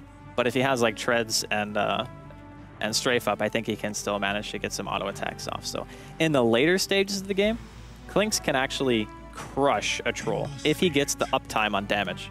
That's the most important thing, and it looks like Goomba are going to be going with the Ember Spirit. Oh, well, Ember Spirit, not a hero that we've seen, I say that, 17%, not the highest of pick rates. It's not bad. I don't know, I guess we can't see a success rate for 6.8. Oh yeah, we can wins and loses. 162 against 148, that is pretty high. Yeah. But it looks like it will be this mid lane Ember Spirit up against a Zeus. You've got the Flame Guard. You've got the potential to burst. Well, it's going to be G actually going mid. So it's going to be Lina instead. Oh, this one is not going to be the Illidan. Because they picked Shaker last, they decided to just run the Zeus as a support. Because otherwise, I think it would have been Shaker offlane. FNG playing Lina. Yeah, they've done it before. But since like Tree is the hero that FNG plays the most, they just wanted to make it so G would be playing on the Lina instead. So they didn't have to have a support playing a hero that maybe they weren't as familiar with. Right, yeah, indeed. Well, Goomba, they're sending 4 heroes down here at the bottom lane, looking to secure control of their jungle. We're obviously running with the Chen, making sure that Asus don't look for some early action, but some of the action that Goomba themselves looked for in the last game when they ran their lineup against the jungling Enigma. So, yeah, G on this Lina. So Lina in the mid lane against this Ember Spirit. Lina should come out on top. Oh, unbelievably so. Like, Ember's going to have a very tough time. The thing is, okay, so Lina at level 1 Dragon Slave removes Flame Guard completely. Like, you just Dragon Slave and then he can't do anything. So for a long time, I think it's going to be very dependent on this Chen actually going mid to try to get RMN a little bit of space. Because 670 attack range, a very easy to land stun when a hero's going for a CS, and the capability of removing Flame Guard on your own. Like, not a lot of heroes can do that, actually. Like, if you get into a straight-up engagement. So I think it's a really, really nice matchup for G, assuming he doesn't get ganked. I mean, the Ember Spirit, why the Ember Spirit? Why do you feel they would pick it against what Asus have got this game? It's a hero who actually eats through Treant armor very quickly. Like, there's a few different types of damage over times in this game, and Ion Shell and Flame Guard are the two that eat the fastest, right? So you think of other abilities like Gale, for instance, or even like Poison Sting. They actually have intervals in which they deal damage, whereas Flame Guard is just damage constantly. So it eats refraction, or not refraction. Well, it does eat refraction and living armor both very quickly. So I think that's one reason. The other is it's very hard actually to catch an Ember in the late game with these types of heroes. They have no hard initiation other than maybe the Lina and the Shaker getting blinks. Those are the two heroes that you would be looking to go in and be like, kill RMN, like straight up. So I think it has a good late game transition, but I think he's going to struggle in the early game. Do you think as well, because they are playing up against this Ember Spirit in the mid lane, who's actually they got very aggressive on him at the moment, pops the Flame Guard, as I said, Dragon Slave coming through. But the rotation from a moment on this Chen, looking to body block up G. I don't think it's going to be quite enough. G's going to just walk around the old Troll Summoner. But yes, Ember Spirit as well, against the team with the Klinx in the safe lane. Now, this Klinx with Illidan Storm Rage, because of the Ember Spirit, will he go for a very early Orchid, or will he not because he is the position one and he needs something more impactful? Honestly, I've seen a lot more variation of Klinx builds lately. Like before, a couple of patches ago, you probably would have seen Orchid almost every single game. But now people go for like these Mask of Madness builds. Some people like to go for like the Soul Ring into like Blink or what have you. Some people even go S and Y. Like they don't even buy an attack speed item at all. So it kind of depends on what Illidan feels his role is in the game. I think the kind of presence that an Orchid Klinx gives you during the early game is insane. Like, you're off the map, you have an Orchid. The enemy team are just like clenched 24/7. They're just like, oh god, am I gonna get ganked? Am I gonna die? I gotta put sentries everywhere. It's very scary, so I think it definitely has its merits. Oh, top lane Zeus, I think he's potentially going to go down. He has got the backup of Illidan. Goomba chill, needs to hope that the battery assaults go the right way. The living armor's going to protect Zeus for a little bit, but he will go down. That's going to be first blood. Illidan on this position 1 Klinx might be able to find the kill in return as well, Chill tries to eat himself out, and maybe, yeah, he can get himself the distance, and he has got the superior movement speed by the looks of it indeed, and he is out there. Goomba Eid trying to dive onto DK Phobos. He's got that double damage. A couple of punches would do it. Shaker gets himself out. Nice first blood from Goomba, and it's kind of what's expected when you are a clock and someone like a Zeus is caught out of position. Yeah, it was just a little too big for his britches there. Just walking up like, yo, I'm gonna oh god, you actually have battery assault and boots, I'm dead. Trust me, it's happened before, many times. So I can't really blame Lil too much for wanting to zone the hero completely, because he wanted him out of EXP range. And then just ended up playing a little bit too far forward and gets caught. Indeed. Well, as we can see on the bottom lane, DK Phobos really being pressured right back. Witch Doctor standing in the sidelines behind the tier 1. Just ready to go in with this troll if the creep wave does go into the tower. And they can look to find a potential pick-off. Mid lane at the moment, in terms of CS, how are we doing? Well, we can see that this Ember Spirit, he's not having the best of times, to say the least, against the Lina. This isn't the matchup that you want. You don't wake up in the morning as an Ember Spirit player and go, you know, I want to play against Lina today. It's just not something that you want. I mean, is it not worth swapping the Troll and the Ember Spirit round? Well, I think to is the Troll's farm more important? Yeah, for the early game, I believe it is. Solely because if he gets Phase Dominator, that opens up Roshan whenever Asus are out of position, right? And that in itself is enough reason, I think, to warrant giving him the safe lane farm. Now, if he gets those 2 items and starts farming the woods instead, so maybe EDE or maybe, like you said, RMN comes down there and takes the safe lane farm, that's different. But if he just wants to make sure that he can secure Roshan, then he needs the farm in the early game. And they find that tier 1, that's going to be more gold in the pocket of the Troll. Mid lane G getting scarier and scarier. Looking at the safe lane of Asus, this Clinks, 29 CS at the moment. What's he picked up? He's got himself the treads straight up, level 5. Does he need to wait until he has a big item online, or can we see Clinks being very mobile as soon as he gets the 6 available? Well, I think getting level 6 on Clinks does give you the opportunity to kill, and oftentimes buying treads can be indicative of wanting to play aggressive. Okay. But I think that at the same time, maybe Illidan is looking for a core item before he starts moving out. Like, he can finish his Aquila now if he wants to, and then if he wants to go for the pure damage output, he could go Mask of Madness, and then he can just go try to roam, I guess, based off that. But it seems a bit early. Like, I don't think Asus are really that scared of Goomba's early game, because their middle player is kind of getting annihilated, and he's probably just like, oh yeah, I'm smashing him, don't even worry about it, you know? He's got 10 CS at 5.5 minutes, and G's got 34.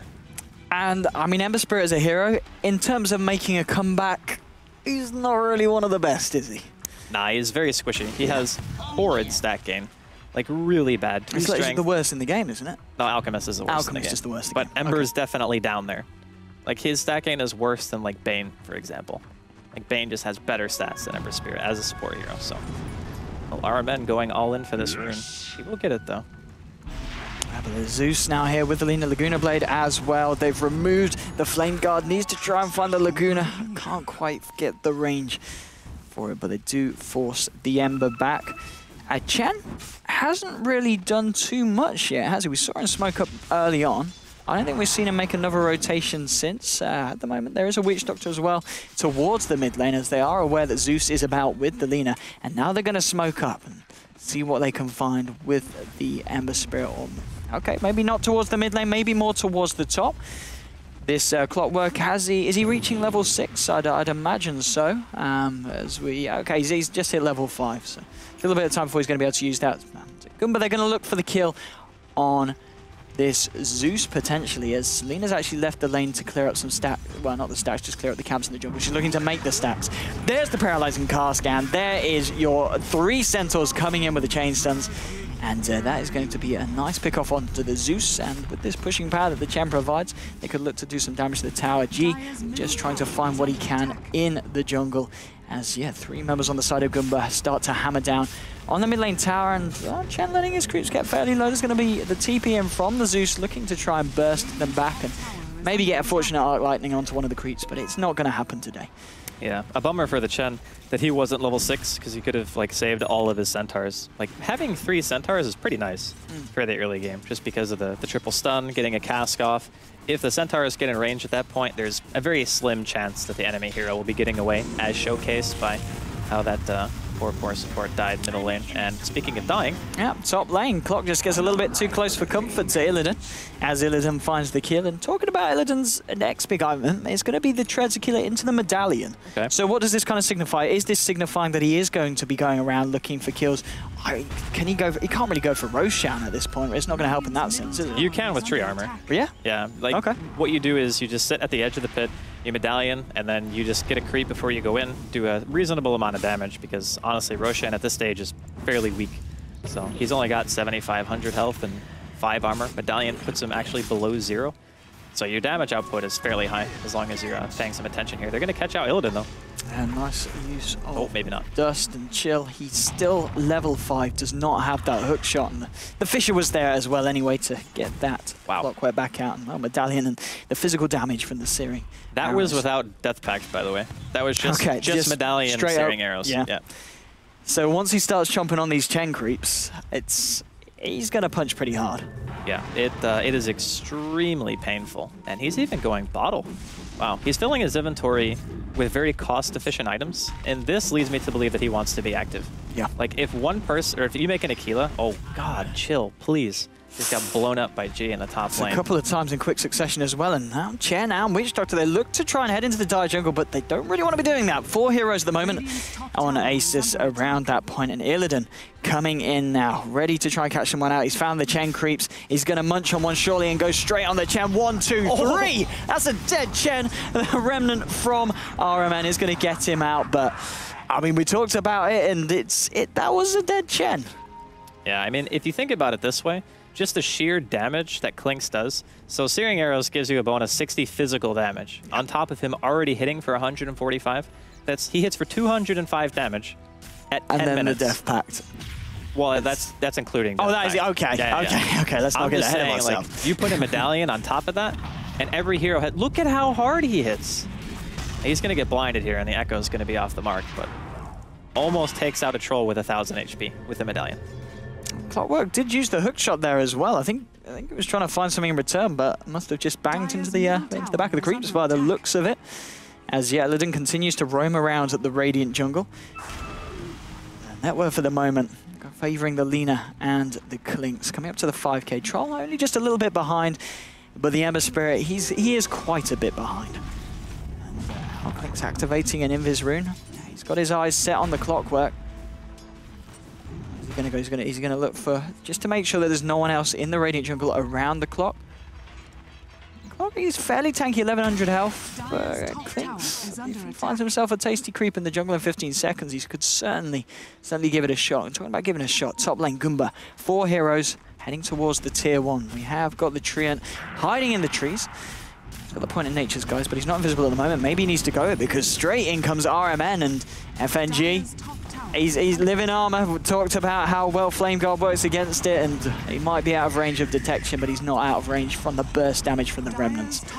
It's going to be a kill into the pocket of RMN on the Ember Spirit. 3 for 3, and now with a couple of creeps and the Dark Troll Warlord Summoner, they're ready to go onto the tier 2, and it's just with a hero down. What are they going to be able to do here? He's back in 5 seconds though and has hit level 6, has got the overgrowth. So it could be a little bit of a risky push, and Asus could try and take a fight here. Yeah, I think actually Goomba are in a decent position here. Like, even though RMN wasn't really farming that well, he's still getting like a handful of kills. He got credit for the kill onto the tree a second ago. They're still applying a lot of damage to this tower, and tree armor again is not really that great when the entire team is there, like just beating on your building. And they have an Alpha Wolf, which doesn't seem like a massive thing. FNG walks straight into it. He wants to find the 5-man overgrowth, and he will. Is there any follow-up? They're looking for the Fissure and the Light Striker and the Laguna onto the Clockwork. They kill one of them. But it's the tree down for the second time in a couple of minutes, and that was the overgrowth used, and I don't know, it just seemed a little bit unimpressive. I think they wanted to go for a tower deny. The ES didn't even have Echo, so I'm imagining that was not the best communication. Because if there was Echo and they kill the Clockwork first, maybe they turn it and get like a decent amount of damage on a few more heroes, and looks like Illidan was seeking out the courier there, but oh, he might still get it. He had the haste rune. Easy. Unfortunately for Goomba, didn't have anything on, but even so, not the best of things to happen. We see RMN backing into the jungle looking to farm, has the Yules. And I guess Yours on an Ember Spirit, the mana, it's nice. You've got a pretty poor mana pool, and also I just maybe to put the Clinks off buying an Orchid? I mean, I guess so, but I don't think that... Does Illidan even go Orchid at this point? Because he already has a bottle, he has Medallion for mana regen, and he has Aquila. I think with the style that he's playing, you don't really need the passive regen from the Orchid, just because you have the bottle, and you're going to be going to every single rune. He hasn't really been static farming with Searing Arrows too much. Like, this is the first time he's sat in a lane for much at all, and FNG going to get caught out here once again. Yeah, Witch Doctor comes in with the Sentry. That's a true support there. Well, that's not what Witch Doctor takes to kill. Wants a bit of that money moolah for himself. And yeah, another kill indeed for Goomba. Mid lane, Illidan seeing if he can get some kind of wrap round of sorts. And coming up to 2k gold, you were talking about it the other game, Crystallis being one of the most cost-effective damage items. Do you think he could go straight up for something like that? It is possible. I mean, you're looking for hitting like a truck as opposed to hitting quickly. He could go BKB Deso. or Deso? I think it might be Deso. I mean, BKB is all right against what Goomba has. Deso with the armlet. Yeah, but Deso with Medallion is disgusting. Medallion is, not armlet, Jesus. Armlet Clinks, that would be a good one. And that definitely means that you could kill Roshan at any time, assuming that you had a Treant armor available, which, given the fact that the FNG, despite his deaths, is still almost level 7, I think it could work out pretty easily for them. And plus, it makes your split pushing insane as well. And yeah, I mean, for BKB, it wouldn't do a whole lot against this team, really, would it? I mean, they've got a lot of stuff to go through, and they've got a lot of physical DPS. It lets you live through the Clockwork and the Ember. Those are the two biggest concerns. Like, I'm sure he'll buy one, but going first item BKB after Medallion Aquila kind of leaves you... You don't really have a farming item. You can still kill Roshan, but it's a bit slower. Your split push isn't as strong. And if Ace's game plan is to just delay, then there's no reason to buy BKB right now. Unless Goomba were like actively pushing at them all the time. Which they're not, so. Might find him here in the jungle, Illidan. He just gets himself back. He's only got the backup of the Lina in the neighborhood. Well, RMN wants to find some farm from the dire jungle. Well, Asus, they're going to back up. They don't know that RMN's here, or do they? Zeus thinking about heading into the jungle. Might get a little bit of a surprise. And the Spirit's going to be safe for the time being. Stacks up the camp, clears it out. He is sitting at 4th on the net worth, but still about 1.5k behind the Troll and the Lina. And now they're drawing stuff onto the map. RMN, has he got a remnant out somewhere? Yes, he has. He's got one in the river. Okay, oh, not on the river, on the cliff. So he's going to be able to back out if the side of Asus decides to try and catch him. And there we go, he just TP's out straight in front of the Clinks, because there's nothing that Illidan's going to be able to do to stop that. And Zeus was just a little bit far away, was under the vision of the mid lane observer ward, I believe, from the Radiant anyway, so they knew that Zeus wasn't going to be around with the lightning bolt. I actually wonder if he could have killed that Ember. Like, the Ember had about 300 health. Right clicks, yeah. Yeah, he had Medallion and Mithril Hammer, so he does hit extremely hard. And that was a very fortunate Thunder God's Wrath there. I think they just smoked up, and it has been revealed by the ultimate. Yeah, Clinks is going to reveal it anyway as he comes into close range with them. And they don't have any detection on them, I don't believe, at this time. Oh, they got the dust on the Clockwork, but Illidan, he's already well out of there. And, yeah, picks off the creep of the Chen army, and try to go for the second one here with G. Can they find some kind of kill here? There's 5 heroes on Goomba trying to push this. DK Phobos manages to fish a block off the Chen. Chen says, guys, get me out of here. Hook shot from Chill is going to buy him some time. Witch Doctor throws down the Death Ward. He's getting a good duration off of this. They managed to blow up the Lina. Hand of God comes through. Goomba in a very, very strong position, remnanting forward to catch out FNG as he tries to go into the tree lines with the Nature's Guys. He isn't going to be able to get away from that. And 2 heroes down on the side of Asus. And, well, that hook shot from Chill really set it all up for the Radiant. Yeah, that was really, really nicely played. Catching out 2 heroes straight up, that's like a guaranteed team fight win with this kind of lineup, especially when you catch out G. G is the one hero where if he gets to use his Euls offensively, it almost always means a kill. But if you make him Euls himself, then his combo is not nearly as threatening. I mean, sure, he can still throw out a stun inside of a cog, but if he's being battery assaulted, might be delayed, might not have the team to follow it up straight away, and then all of a sudden you're in a really nice position. So that was pretty much all set up by Clockwork. So it is going to be the BKB straight up. And okay, I'm a little bit disappointed, but it is going to help him against the heroes, as you said, I guess, like the Clock and the burst damage from the Ember. It just depends on how you view the game going. If you think you're going to be under constant pressure and having the BKB means that you can sit there and just be a turret and right-click people, then that's fine. But sometimes I think that people feel like they have to buy BKB when the enemy team isn't necessarily playing ultra aggressive. But Goomba have shown that they want to fight, so I think it's still a good call. Clinkz heading into the jungle, has got both FNG and the Earthshaker at his side. A moment. Do they want to go for this kill on the Chen? There is both the Witch Doctor and the Clockwork. Also the Troll in the lane farming up as well. Maybe they can go for the Troll whilst he's on his own. There's only 2 of them now. There are 4 of the side of Goomba. So going to back themselves out of that. Illidan, he's just going to farm up the camp here. I'll farm up the Chen creep that was being used to farm up the camp. Hookshot is going to miss. Oh, Roshan is up. Has been scouted out by the Chen. Yeah, there was a Boots of Treble actually coming in from RMN there for a second. He just canceled it. Not really sure what he thought was going to happen. Maybe he thought he could catch Illidan or something. I'm not sure. Yeah, Boots of Travel Yules on this Ember Spirit. Yep. He might have been assuming Orchid from the Clinkz. Like, that would have been a common thing, right? Like, expecting, oh yeah, he's going to get Orchid, I'm going to need Yules. But it's also actually just good on the hero in general. Like, just having an alternative way to continue chasing, or maybe you want to remove any kind of disable on yourself. That's not a hard stun, right? Like, you can just drop it straight away. So. He's going to be in a lot of trouble here. Illidan, Storm Rage, and G, but G's actually missed the stun. And they do have a Fissure though, but it's going to get remnanted away. Ember Spirit's going to escape. Well, yeah, a little bit unfortunate play there from Asus. They used the Light Strike array very, very early. It's quite a bit off the mark there for G. And the Fissure, just unfortunate timing there. Yeah, I think he felt a little bit rushed. His Shadow Blade might have been wearing off, and that's why he felt like he had to throw the stun like right there, otherwise it just wouldn't have mattered anyway. So a bit of unfortunate timing, but he might just get the kill anyway unless Iron Man knows he... Oh, he doesn't. He's dead. Okay. So that's the downside of the Yule's bots build, is you actually have horrendous stat gain, and you don't have any stat items. So if you get stunned once, you explode.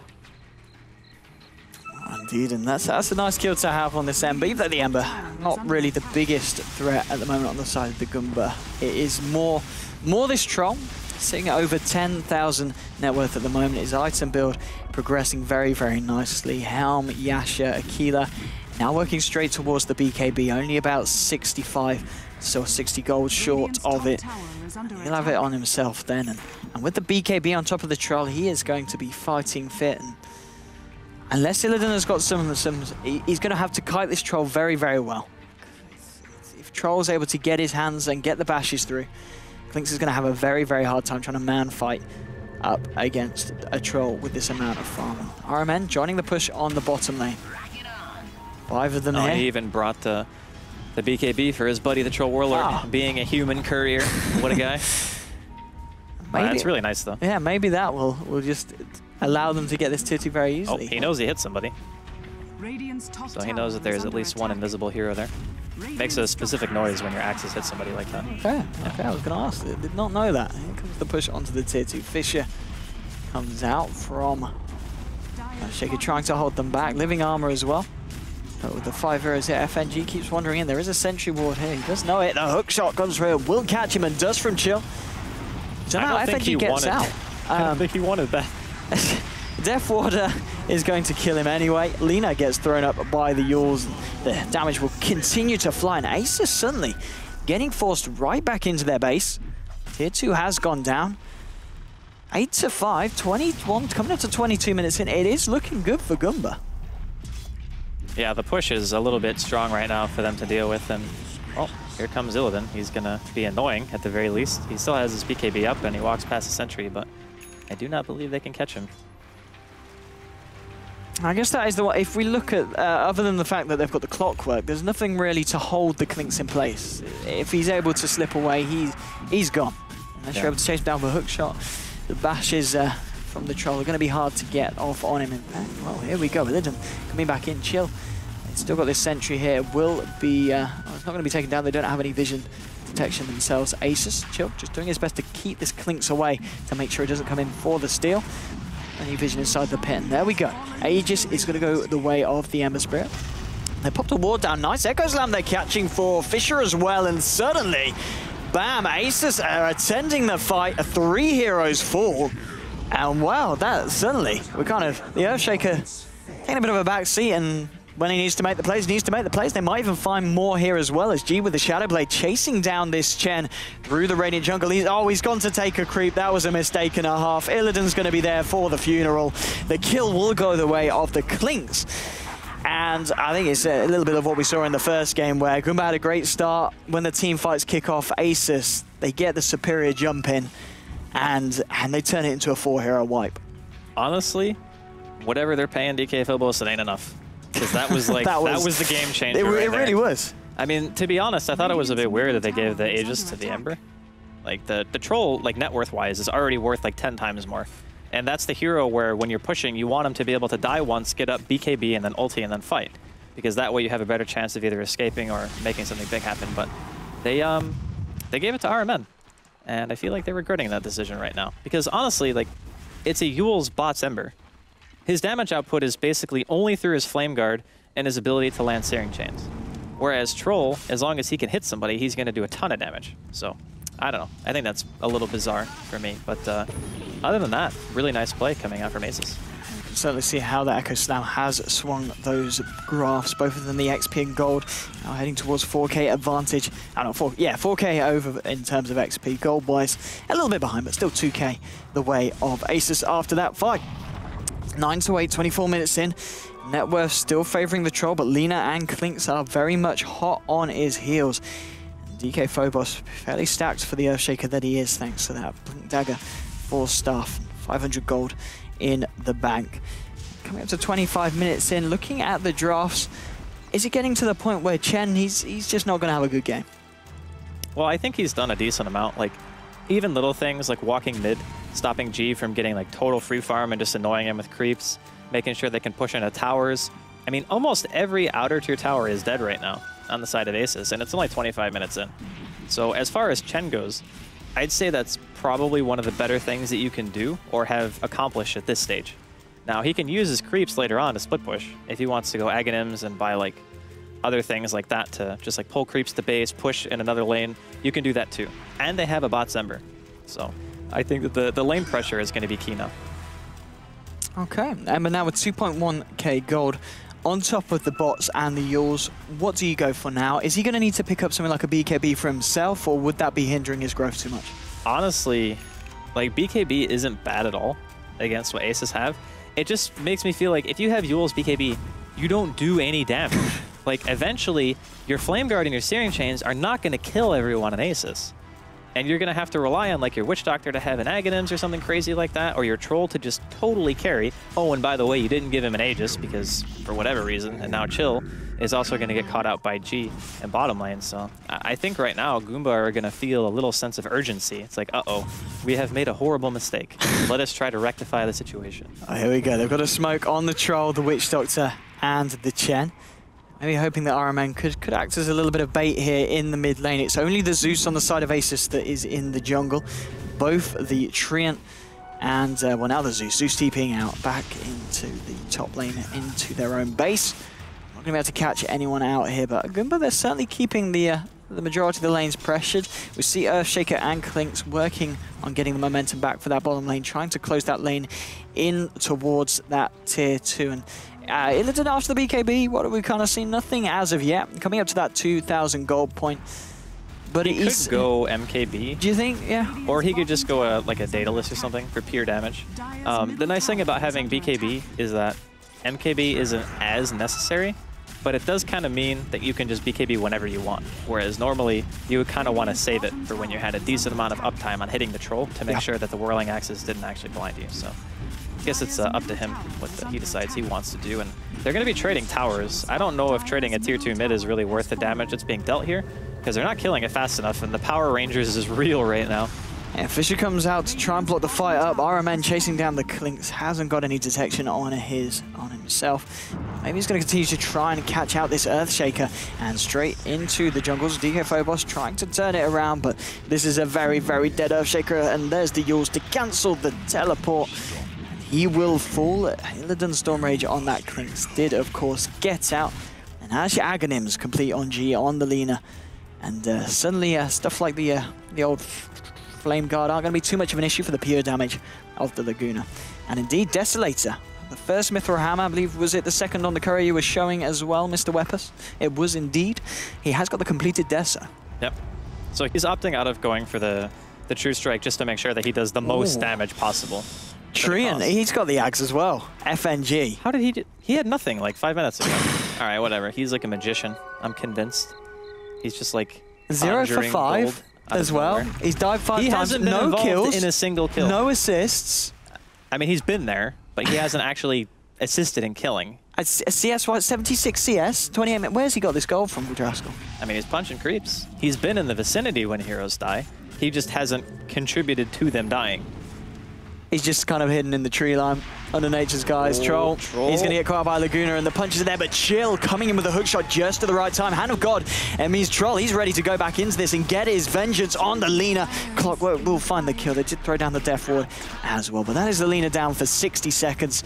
And the first use there of the Axe Laguna Blade, not being able to secure G himself a kill. Illidan Stormrage with this death, so 5 kills, 0 deaths. He hasn't been taken down at all this match. What can he find? What kind of action? I mean, Clinkz, he's not the most popular hero. We don't see him all the time, and is the reason for that once you do have detection and control over him, you're going to be able to blow him up? Yeah, I mean, that's basically the way. It's like any hero that has that high level of threat. It's like you bait out BKBs first and foremost, and you're like, okay, let's try to kite. So the Troll has to buy BKB and Manta here, because if he doesn't have Manta, he can't get out of Overgrowth, because a good tree will hold on to it. And then Overgrowth as soon as BKB comes out, and then you're stuck. And they're going to find Illidan here. He does have BKB, though. Desert damage doing a fair bit against Ember, but he turns for the easier shot at Chen. DK Phobos coming in, catching out the Clockwork as well. And that's going to be 2 pickoffs there that Asus will be fairly pleased with. No one going down on their own side. Did they recover the gem? Did they? Yeah, I think they did. Yeah. Ah, okay, Like Ember Spirit. got it. Yeah, Ember Spirit with the gem. And well, so we're talking about the Aghanims tree. I guess they have got the Ember to burst down some with the Flame Guard. I don't know if we've seen anyone actually pick up the Quelling Blade yet to try and... Yes, we do. So Trolley is still holding on to his. That's like the most valuable item in the game, and like in this patch. It's like you got your Troll Warlord, and you get a Quelling Blade or Juggernaut, and you sit in the woods the whole damn game, like in pubs, and you just farm and farm and farm. Not only can you cut yourself little pathways to make your jungling more efficient, but you kill creeps 32% faster. That's value. Which is, I guess, arguably, yeah, it's the item that scales the best in the whole game. The amount of percent. Well, for farm speed, it's really good, yes. Yeah. And now Troll. Talking about Troll in the jungle, is surrounded by 3 of the members of Asus. They're going to get ready to line up a Light Strike Array, and the right clicks. Laguna Blade will secure the kill. That'll be a kill going the way of G on the Lina. 4 heroes on Goomba. They're a little bit kind of shaken after that. Doesn't look like they want to pursue and catch anyone out. And Chill on this Clockwork 4 off the bottom. He's working towards the Ags, or do you think this is a 4 staff that he's going for with that Staff of Wizardry? Oh, I'm sorry, who? The Clockwork. The Clock, yeah, probably. Yeah. I mean, given the circumstance, sometimes you don't want to necessarily be trapped inside with the Clinkz, as Illidan is going to show himself right now. Oh, no, he hit neutrals. Oh, God, that's the worst feeling ever. It's unfortunate. Did he just try and hookshot over to his team? Yeah, I think he tried to hookshot to the high ground or something like that. Or maybe he was trying to hookshot to the lane to get away. I don't know. Like, that almost seemed like a panic move to me. Shaker opting for the BKB himself. Yeah, it's really good against Clock. Like, if for whatever reason you have to like blink force staff to get in, BKB is an assurance that I won't get Searing Chains, I won't get hit by a random cask bounce, and I'll be able to get all my spells off. Like, BKB and ES is actually very nice. It's just that it's not often that you see an offlane Shaker where he has this much. Like, DK Phobos has had a great game.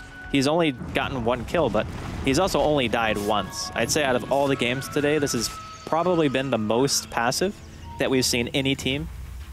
But at the same time, it just shows that Asus and their experience of being able to get farm on the map and ensure that everybody on their team brings some value is something that you cannot underestimate. Like, I think Shiver was talking about it before we even got into the series, but they're a very experienced team. So whenever you give them any kind of room, they're going to abuse it. Whereas Goomba are kind of falling behind on their offlane and support. If you compare the farm, like 34 CS on the Witch Doctor and 56 on the Clock. It's certainly a big difference compared to what Asus have been able to achieve. Goomba grouping up at the moment near the Roshan pit. The overgrowth will come out from the Treant, just to let them know that he's got tabs on them.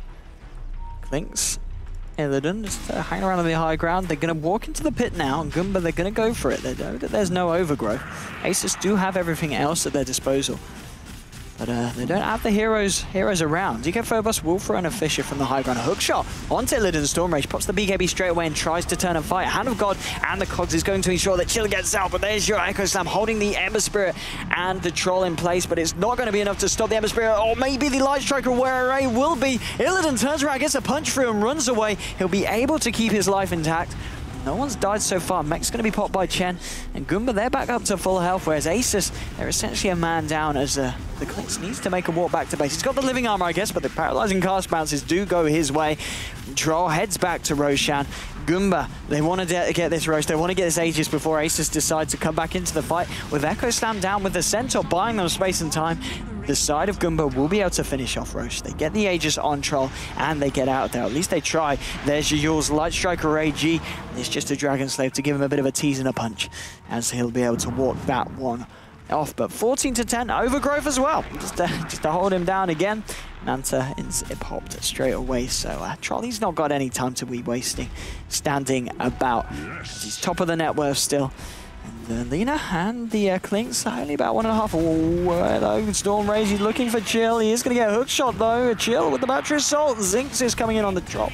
They don't have any detection around them, so he will get away. And they'd get the Aegis, but Asus 14-10.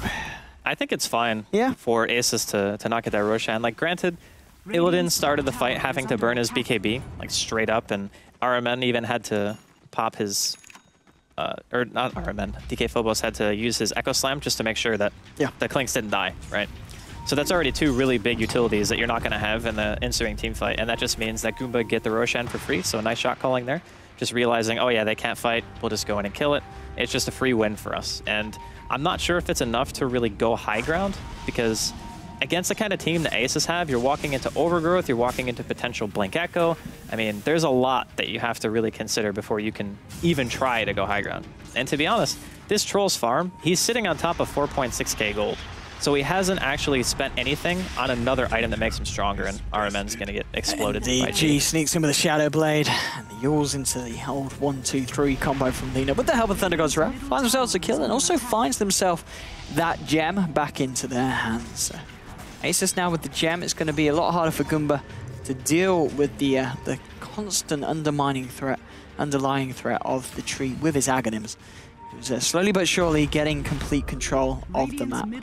Well, at the very least, he's taking all the farm away from his own team, as he's got his entire jungle all leafed up and ready to go. How's he doing on his road to refreshes? Has he got that much gold yet from the Aghanims farm? What are we seeing on the old tree man, Mr. Weapus? I think he's got the Sage's Mask and about 1,300 gold. Okay. So he's getting there, but it's one of those situations where if you're playing passive, your ulti doesn't farm as much because your own team is farming the woods, right?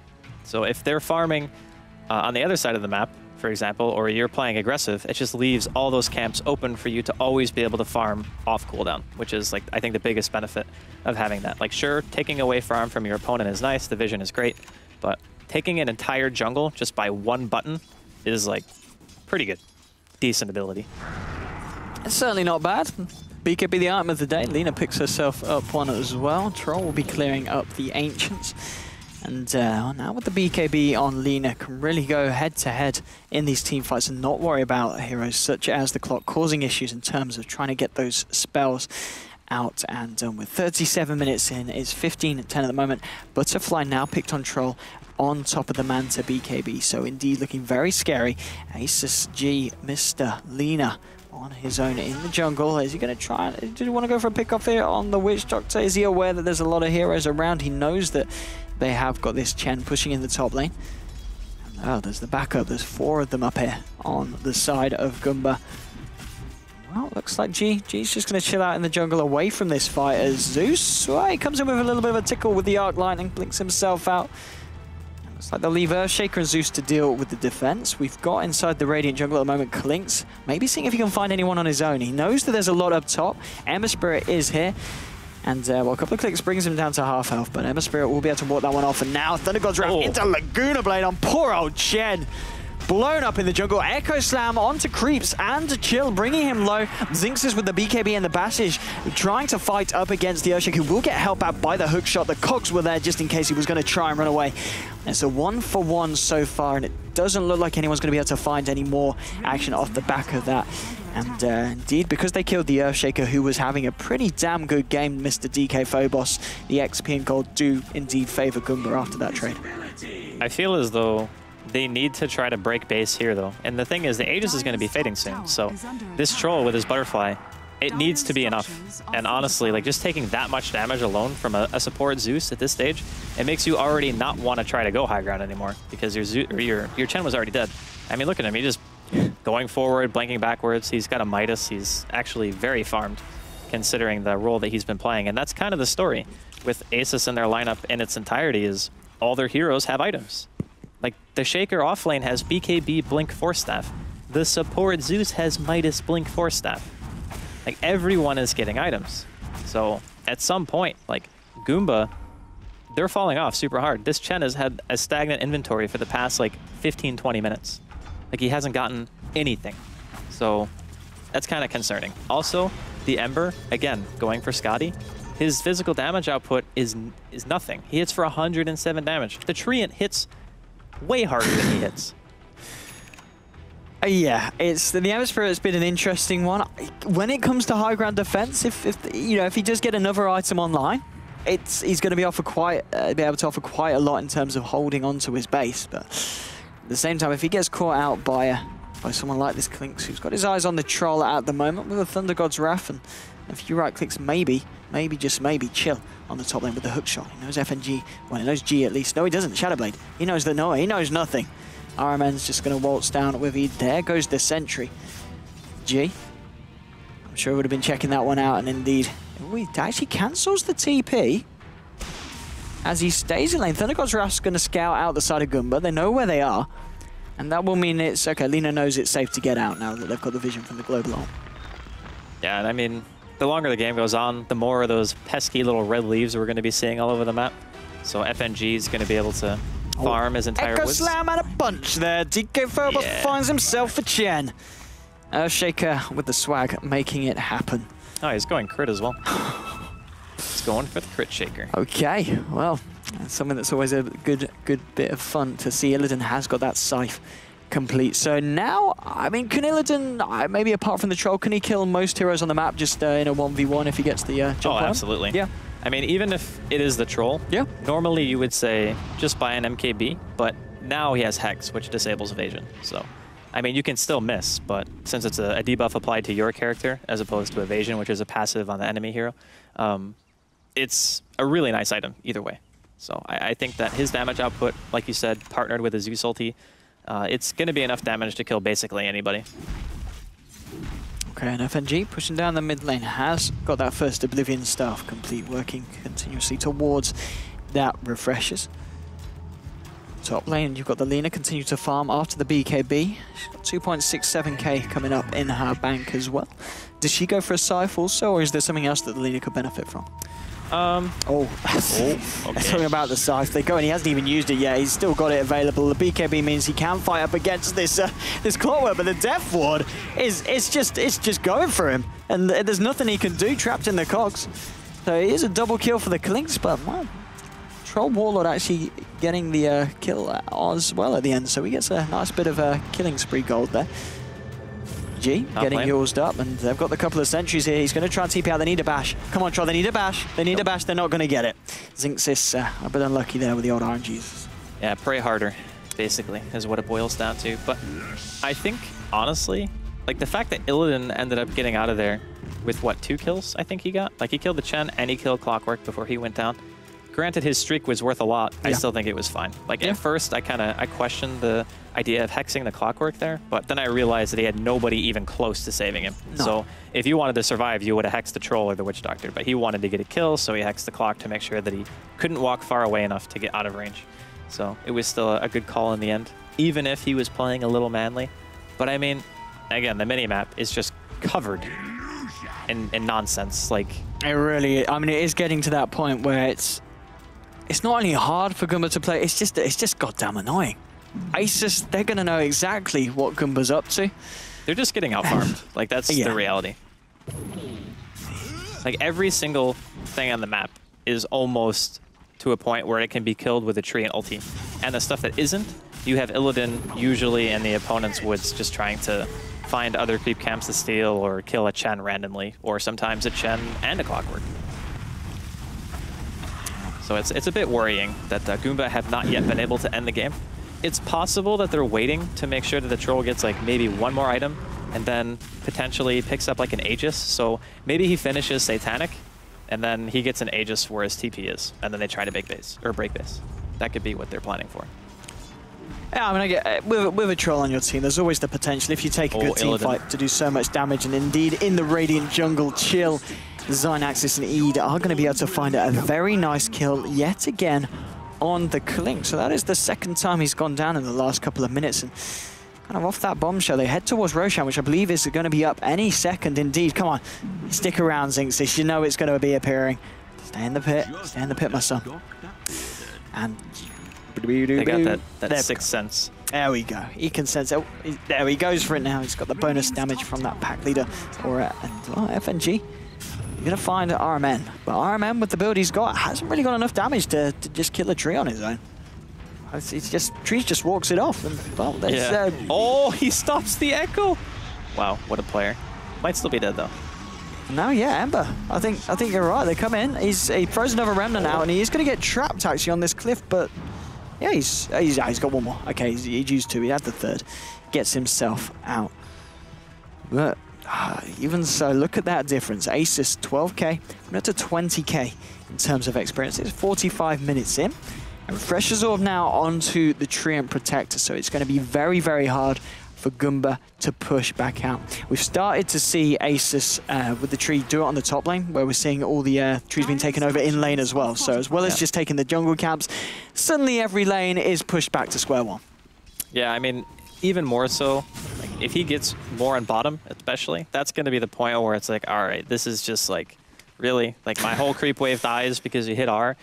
Yeah, it's very, very frustrating. It's almost kind of like playing against Tinker, because your lanes are just always pushed out. Yeah. Like, every, 70 seconds, you're just going to lose a creep wave randomly, and every single lane pushes. And it's all done remotely. It's very obnoxious to play against indeed. My question is, are they going to invest in another gem?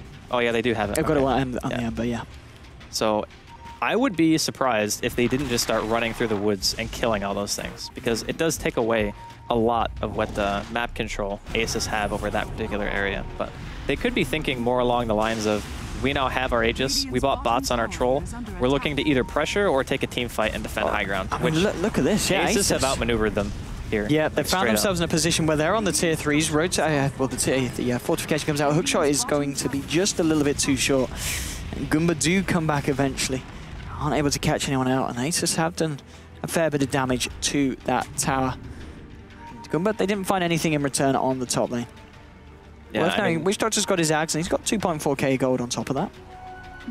To be honest, though, like, after he has Aghanims, BKB is pretty much the only other thing that he can buy. Yeah. And his positioning has been great this whole game. Like, he's 5-1 of 5. He is like the shining light of Goomba right now. He has done it all, right? So I don't know if he can necessarily add any more to team fights than he's already doing.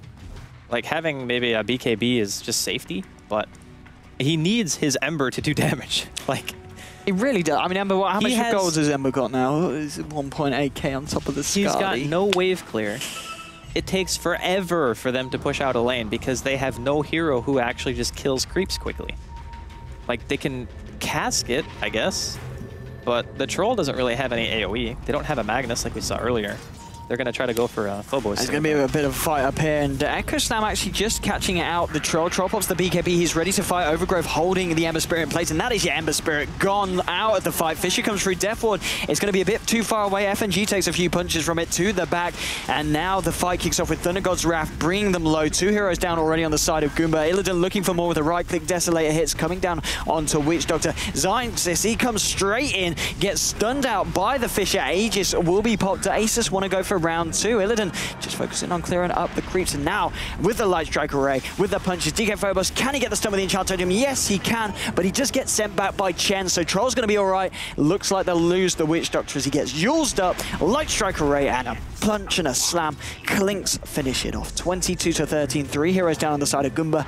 They can't find anything else in return. It's another team fight that Asus are going to be very happy with, and the gold change about 3,500, and the XP change after that, 5.7k. Yeah, I mean, again, it's 48 minutes in, so it's going to be big swings. The longer the game goes, the more it's going to be like this. It's just, if you look at the net worth, it's the story of why this game is so difficult for Goomba. Like 4 out of the top 5 heroes are on the side of Asus. Like, sure, the team is leading in kills, but yeah, in reality, they were out farming them the whole game. Like, there was never a point outside of maybe like prior to 10, 15 minutes where I thought that Goomba were using the map more effectively than Asus. Like, Asus have just been farming everywhere. FNG's got his Refresher Aghanims. They're able to depush just by using Overgrowth. Like, they have so many more utilities than what Goomba have, which is essentially, we need to fight and we need to go high ground. Like, these are the things that they keep saying to themselves, right? Because this Troll, he's going to get 2 more items max. Like, he can get a Satanic, finish up his Helm of the Dominator, of course, and that was a was that the recipe for, yeah, the Satanic on the courier there. So much for Satanic. So much for that, indeed. It's going to be a good 3-minute wait until he's able to get that one done and dusted. Thinks he's looking for more. Chen. God bless the Chen. He's dead. Cheap stick. And his creeps as well. No mercy shown there by Illidan. Yeah, I mean, it's a really hard situation. You don't have any way of reclaiming map control by pushing. You have to fight. Like, it's so predictable the way that Goomba have to play this out. It's like, if we're not fighting, we're going to get picked. And if we're fighting, our lanes are going to get shoved in. And we're not going to be able to do anything in terms of quick depush. So it's a little bit of a problem with the drafting. Although I would say that that problem would be easily fixed if RMN just went like a normal build. He's got 4 kills, 4 assists. He's helped out with some of the action. Echo Slam isn't actually going to catch Xyxis. Xyxis walks it off, turns around now with the BKB and the Death Ward. A lot of damage going down onto DK Phobos. Meanwhile, G has already picked off the Clockwork. The side of Asus, they do lose the Earthshaker. It's a 1-for-1 top lane. G coming in with the Laguna Blade, trying to chase down the Ember Spirit as well, who goes into the towards the secret shot. There's a little bit of a wraparound coming from the Trian and the Clinks. So they're going to be able to find this Ember Spirit. Clinks, he's pretty damn speedy, but so is the Ember with those boots of travel. And the Yules, he is out of there. And now Clink's on top of the Cypher Spot. He's got his Demon Edge.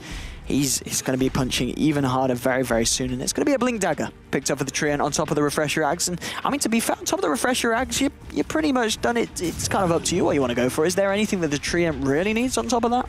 You can go Hex or Halberd. Yeah. I mean, those are the go-tos, because the main threat is still Troll. So we see Illidan just casually scuttling away from this spooky Troll man. But yeah, I think Hex or Halberd are probably the 2 best investments you can make. And since he has enough mana regen, I think, just through having Refresher in of itself, he could probably just go Halberd because it's the cheaper choice. If he needed more mana, I would say, I mean, Hex is still better. Yes. But it's a much bigger investment for him. I mean, I don't know if you saw that as well, but we've got 3 Hexes now on the side of the Dire. So they've certainly got the lockdown.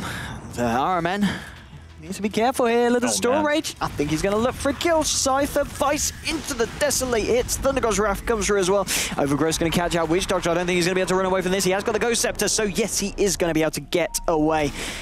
Now they're going to look for more G. Storming in. Laguna Blade to the Witch Doctor is not enough, and now G may be in trouble. Xyxis is trying to chase him down, looking for a bash. Isn't going to find it. Pops the Manta Style and is going to walk this one off. Clinks, and with the Zeus as well on the bottom lane.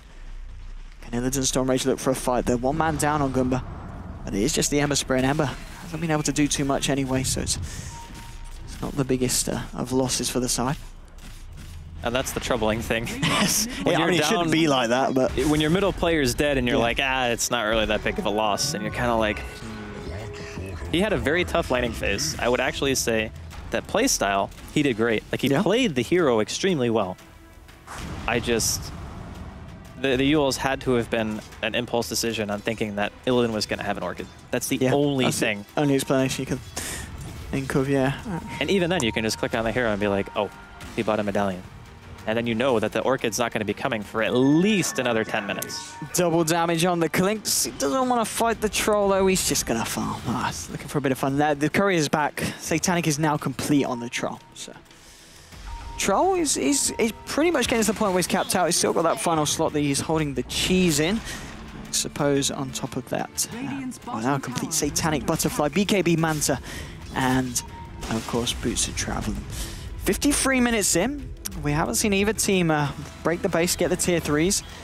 And Goomba, you're talking about high ground defense, is fairly good. Illidan Storm Rage, Goomba though smoked up. It's getting revealed by this Invis Clinks. Do they still have the gem on the Ember? I guess not after that last fight. Yeah, he died, but Witch Doctor has it. Oh, Witch Doctor's holding it at the moment. Okay. So they do still have it on Eid. Illidan, he's fairly close. He's going to stand here on the high ground. Needs to be careful of where Witch Doctor is. Witch Doctor at the moment is, well, he's near, but not near enough. In come the right clicks. Fisher's going to hold down Chill, but Eid blinking in, actually, onto the Clinks, keeping him away from the fight, and in turn, saving the Clockwork from inevitable death there. And Illidan, he just gets himself out. He realizes there's too many for him to tackle on his own. He's only got the Lina around in the lane. Oh, no, he doesn't. Ignore that. Illidan goes back in. Chen will pop the mech, though, and the heals from Voodoo Restoration. There's the paralyzing cast. There's the Death Ward. Look at it go, Illidan. Look at it go. He gets stunned up by the Centaur, and now Ember Spirit coming in as well. Can they find the kills, Goomba? They've already found the one on Clinks, but G, he's trying to turn around and punch them. He gets the Clockwork, but he will go down as well. Echo Slam from DK Phobos catching all three of them, but with the BKB popped on Ziggs, he's still ready to fight. The bashes come through. Even the Earthshaker can't bring down the Witch Doctor. Only 2 heroes down, 3 heroes down on Asus. Double kill for the troll. And that, look at that swing. I mean, that's the difference of about 9,000 XP. And at 6.3k gold. It's these 54 minutes fights. And that was 3 heroes. And they lost 2 still. And it was still that massive of a difference. It really goes to show that Goomba with the troll, if they take their fights wisely, or at least in that case, Asus don't take the fights too wisely, they've still very much got a chance in this game. Yeah, that was some 322, like that for sure. Like there was no reason for Phobos to go in there, like absolutely none. He just got like the I gotta help my team complex and just decided to go all in. But to be fair, all of the members of Asus have buyback. So even though they give away a Roshan, which should have never happened, like let's be honest, that was a gigantic mistake, but they can still defend the base. So I don't think it's necessarily game losing, but it might have delayed the game. Ember Spirit gets scythed up here. Lil and FNG coming with the punches, pots the refresher up, so he has got the overgrowth, but in fact, well, he blinks back out of it. He hasn't got a tree in range of the Ember, so Ember's just going to walk this off. He only gets the overgrowth onto the troll, which is going to hold him back for a little bit from the Zeus. Living Armor's going to help as well, but the paralyzing cask, and well, Zeus is going to go down. That's another kill for Goomba in a situation where you would have thought they'd be able to dispatch the Ember pretty quickly. Yeah, I mean, FNG tried to next level so hard that he got previous level because he just pulled the old I'm gonna walk the other direction strategy, and FNG he overgrowth nothing. Like he thought for sure he was gonna go to that remnant, and it just did not happen. So I'm sure his face is a little bit red right now, but you know, it's not too big of a deal. Again, Lil has buyback. The rest of the members of Asus have since respawned, so this will be a pretty important base defense for them. Indeed it will. Goomba with 5 heroes ready to push.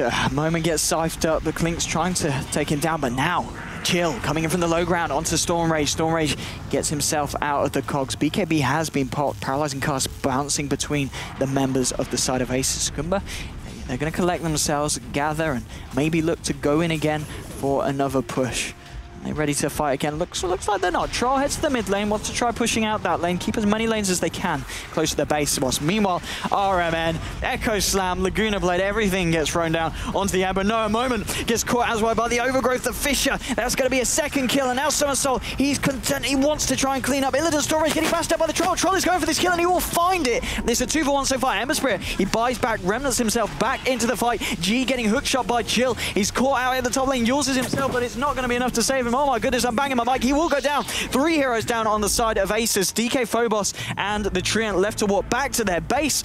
And just said it once, but there's a certain number that's coming to mind. Buyback from Klinks. He really wants to try and do his defense. Zinx is trying to head up the high ground. Fish is going to hold him back. Illidan, does he want to dive in? Does he want to go and catch someone on the back foot? It's a bit of a rocky position. He does not want to give away this dieback at this very, very, very delicate portion of the game. But 21-29, Asus, what looked like a good team fight they were going into.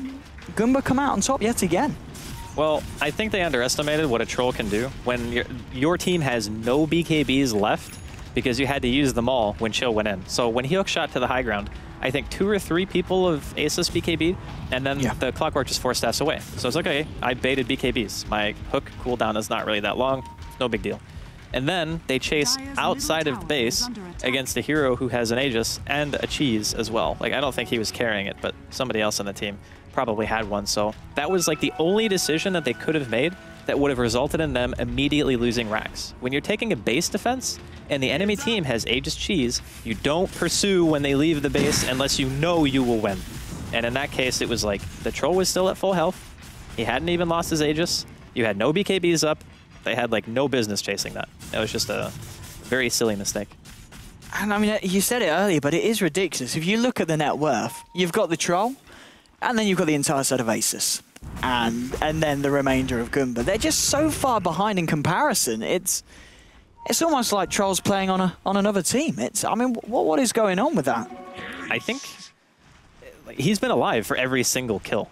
Like, that's one of the most important things, right? So everything that happens, he's usually alive for because he's got 2,800 health and 34 armor and evasion and a casual necro book that he just bought on the side because he decided that he wanted another investment, you know? So why not? Is that his actual 6th slot, or is he carrying that around in the courier? Yeah, he's got a second courier. He's got the second courier. Well, he's got an Aegis right now, so he can't really hold the book all the time, but he can pop it for extra movement speed and pushing. Yeah, I guess anytime they take these team fights, even though they've got a very good pushing power alone with just the troll, necro units are certainly going to add to it. And Goomba, intent on keeping the pressure up. 3 heroes on the mid lane. They've got the Chen in the jungle as well. Chen actually is going to walk into a Klinks, and Chen, you could be in a little bit of trouble there. Echo Slam and a crit from DK Phobos. There's going to be a dead Chen, but Goomba, they're not happy with losing the Chen. BKB from DK Phobos. He's trying to get himself out. Cathedral Bash. No, they can't. Zinxis again. Someone has not been going to the RNG church. And, well, Asus, they get away without any casualties this time. And they do find the Chen kill. Goomba without the Chen, are they going to look to play it safe or are they going to want to go now? They're getting out of there. They don't want to bother fighting when they're a man down. There's no point in forcing the issue. When they've got a troll, they can hang back. Yeah, their Aegis is also gone too. And so's Chill by the looks of it. Yeah, I mean, he's had better days, but to be honest, Asus got away with murder there. Like, to be totally blunt, like they made a gigantic mistake into another gigantic mistake and didn't lose their base against Troll. Like, that's a load off their mind for now. So they know that Roshan's not going to be up for a while. They can reclaim the lane control that they've had pretty much the entirety of this game, but they can't do that again. Like, that was way too close for comfort in terms of we're going to be like a Rax or 2 down if we fumble even a little. Like, they keep committing like Echo Slam and stuff for a Chen. Like, Chen is the least valuable hero on the side of Goomba. The only thing that he can do that's good right now is send somebody home. And if they get sent home, unless they have bots, they can't come back, which I guess, okay, they pretty much all have bots. Most of them do, except for the Clockwork, so I guess it's still pretty good. But either way, I just think, like, you want a bigger Echo than a Chen. With a double damage, he's found Ember Spirit. Ember Spirit, you might as well enjoy that Sleight of Fist because it will be your last. Thunder God's Wrath and the right clicks and the Fissure. He doesn't have buyback. He does not have buyback. 2 minutes on the sidelines. And suddenly when it looked like it was all going very nice and dandy for the side of Goomba, that happens, Draskell. Yeah. But then like again, I'd say but it is the Ember Spirit, which even they've still got the Troll. Even still, being a body down for a base defense is not good. Like, you want everyone, because if you have a Chen and an Ember, and the Ember is dead, And it's like you're basically defending 3v5. Oh. Clockwork, he's dead as well. Gets forced out. Blinkin, DK Phobos with the crit with the Echo Slam straight down onto the Witch Doctor, who buys back straight away. They've got to keep this defense up. Clockwork, he can't buy back either. Overgrowth catches out the Chen and the Troll, and Troll gets a Laguna Blade to the face and the right clicks, and the Fire Dragon Slave finish him off. Double kill there for the Zeus. They've only got the Clock, the Witch Doctor, and the Chen. They do have a buyback available on the Troll. Warlord Ice is going to be able to force it out at them. They're going on the tier 3. The Fiery Soul stack sticking up for the Lina. There's your buyback. TP in from Troll. Asus happy with that. They get themselves out. Hookshot is going to be just off the mark. And Asus, do they want more than just forcing out the buyback? Looks like they do. Illidan stands his ground, continues to hit away at the tier 3. Zinxis coming in and thinking about trying to get the slow, but that Clink's just being a little too speedy for him. DK Phobos hanging on the side with the Blink, with the Daedalus complete. That is what we're seeing that damage come out with those crits from. And Asus, yeah, they back up for the time being. They get the buyback out of the Troll. They're not too worried about the fact that they're an Ember down. Ember's going to be back, and it's not really going to change the push anyway. They made him commit 3 buybacks to that. Yeah. So in everything considered, Aces have now like leveled the playing field in terms of who had to buy back for what base defense. So I think that's more than fine. If you're Aces now, you just play it cool, you know, wait for Roshan perhaps, try to contest it this time instead of giving it away. But the thing about that particular team fight was when Chill died, he was like 3 gold short of buying back. Ooh. And then he got like passive gold to buy back. Okay. Like right after he died. Because I saw the same thing you did, is like he didn't have buyback available. But then he did. And then he bought back like 2 seconds later, and I was like, wait, what? So yeah, when he bought back, he had literally 0 gold. Oh dear. Oh boy. Ember Spirit, 63 minutes in, finally getting his first damage item. You know, got the Demon Edge, he's got the Crystallis, he might die here as the Illidan Stormrage chases him down. They've got the Overgrowth. They've got 1 Remnant, he's got a Sleight of Fist, he's got a Searing Chains. It's not going to stop him. He had heals there. I'm not sure if he could have lived. Retrospect is a beautiful thing. Yeah. 92 seconds on the sidelines, no buyback available. Illidan, he wants more as well. Fine Chill. Cypher Vice, does it come back off cooldown for the Clinks? We'll have a look as he gets in. 9 seconds left. 2 seconds indeed, and wow, Illidan. Got the tower. Objective Gaming, it's down for 2 minutes. He does have a buyback. I don't know if Goomba can push quick enough, at least with the Ember down, for that to actually be needed. And we talked about the Tree getting a Cypher. He has finally found himself a Cypher as well, with the amount of farm that he has been getting this game. Yeah. As we hit the, coming up to the 65th minute mark at the moment. And Earthshaker, yeah, Hyperstone, going for that Assault Cuirass. Something else to help for the base push. It's really nice, like having AC for crits, and even just having the synergy with the Daedalus and the Medallion of the Clinks too. So you have almost like all the negative armor you can get, like in terms of just items. In fact, I think that is all the negative armor you can get for just items. And then you have to get like a different hero composition if you want to like min-max. But everything considered, I think that Asus might want to consider buying back here. I think that giving away another Roshan is not okay, because this time the Troll is going to be 6-slotted and the Aegis is going to be going to another hero, and FNG has decided to FNG is in a bit of trouble. Oh, the refresh blink. Well played. He's going to get spotted though. Yeah, well, as the second Hex. He's buying so much time for his team. Like, it really is. I mean, there's your Overgrowth as well, holding them back. G's trying to come in as well from the back of it. Laguna Blade, Refresher as well on Lina. Echo Slam, though, catches out the Chen. They've taken down the Chen. And, well, that's your Troll going down as well. 2 heroes down on the side of Goomba. Chill. Is he going to be able to survive? Looks like he will. The Ember Spirit will pick off that kill onto the Treant Protector. So it's been a 2-for-1 this trade, at least. Clink's still down from that previous fight. Well, 4-staff blink in, trying to catch out Eid. There's no mana on the Earthshaker to do anything else. Chill, he's so low, Arc Lightning will finish him off. So 3-for-1. Anything more to come of this? Eid chasing down the Earthshaker. Ember Spirit gets yours. No. He used himself. He tried to click on the Zeus, but he got a little bit too close. Eid might get punched down here by the Lina, and the slap from DK Phobos. 4 heroes down on the side of Goomba, and this time I'm pretty sure none of those guys are going to have buyback anytime soon. Yeah, that Troll is dead for the foreseeable future, and the tier 3 middle is gone. So I think at the very least, I thought they would just pressure base. I didn't think they would go back for Roshan here, but I mean, I guess it's technically the safer way to play.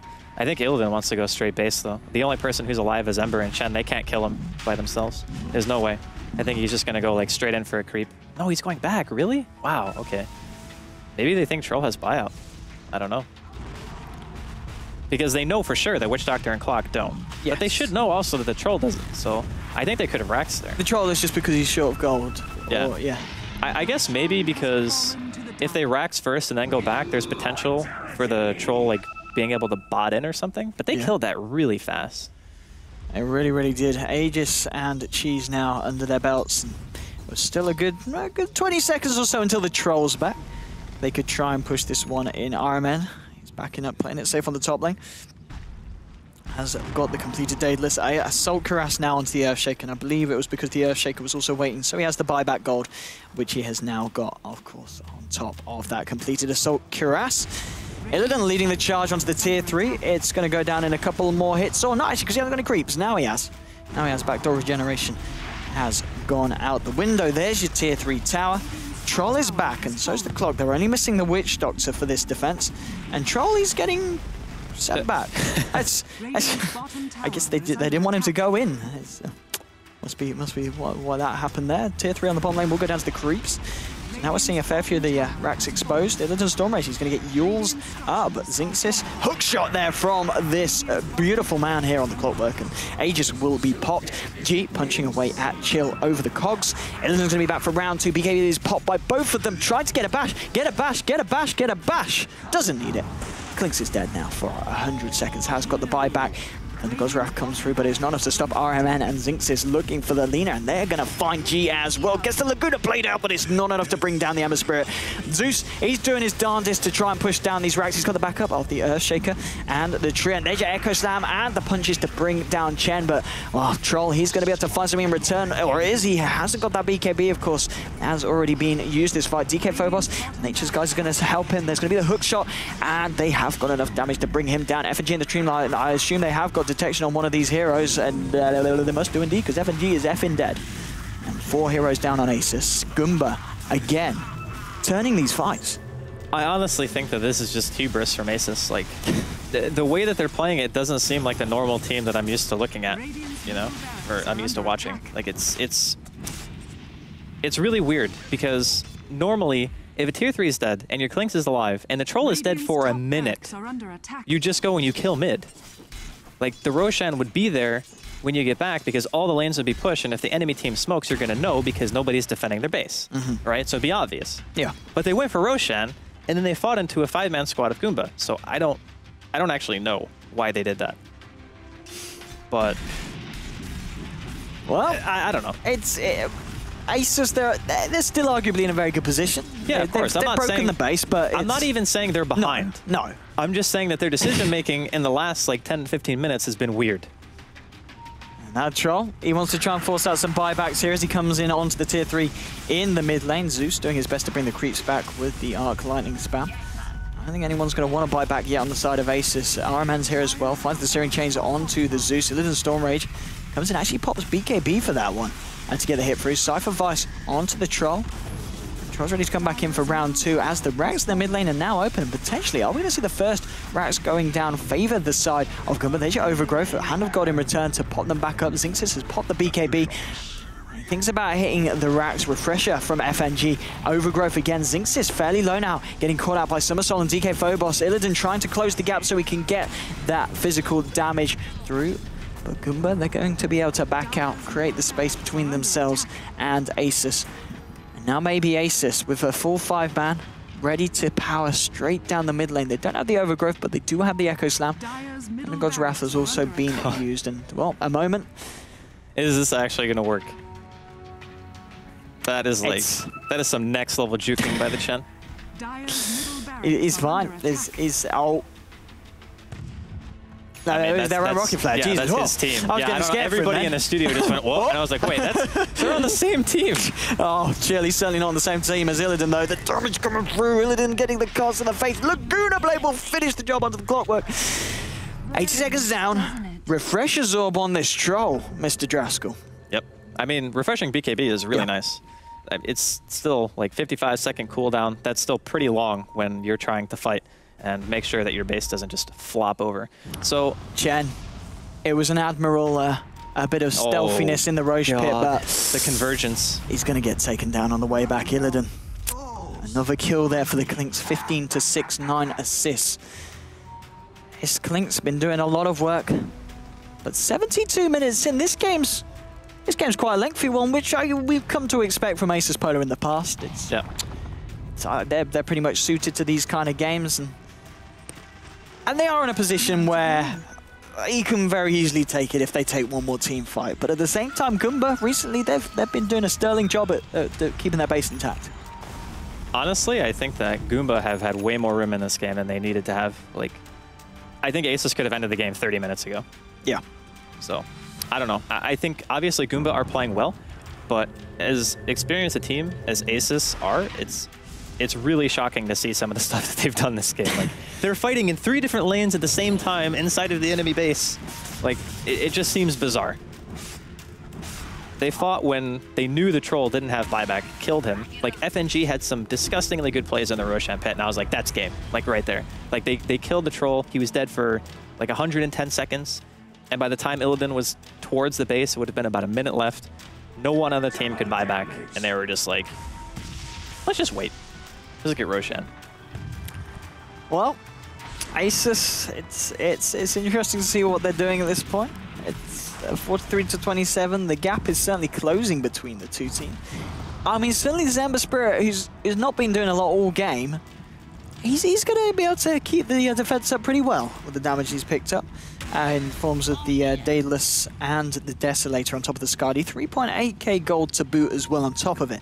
And now here comes a smoke from the side of Goomba into their own jungle.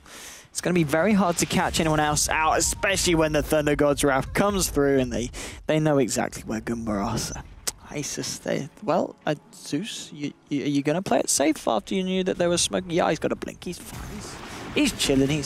That's the old face swagging check it right out there.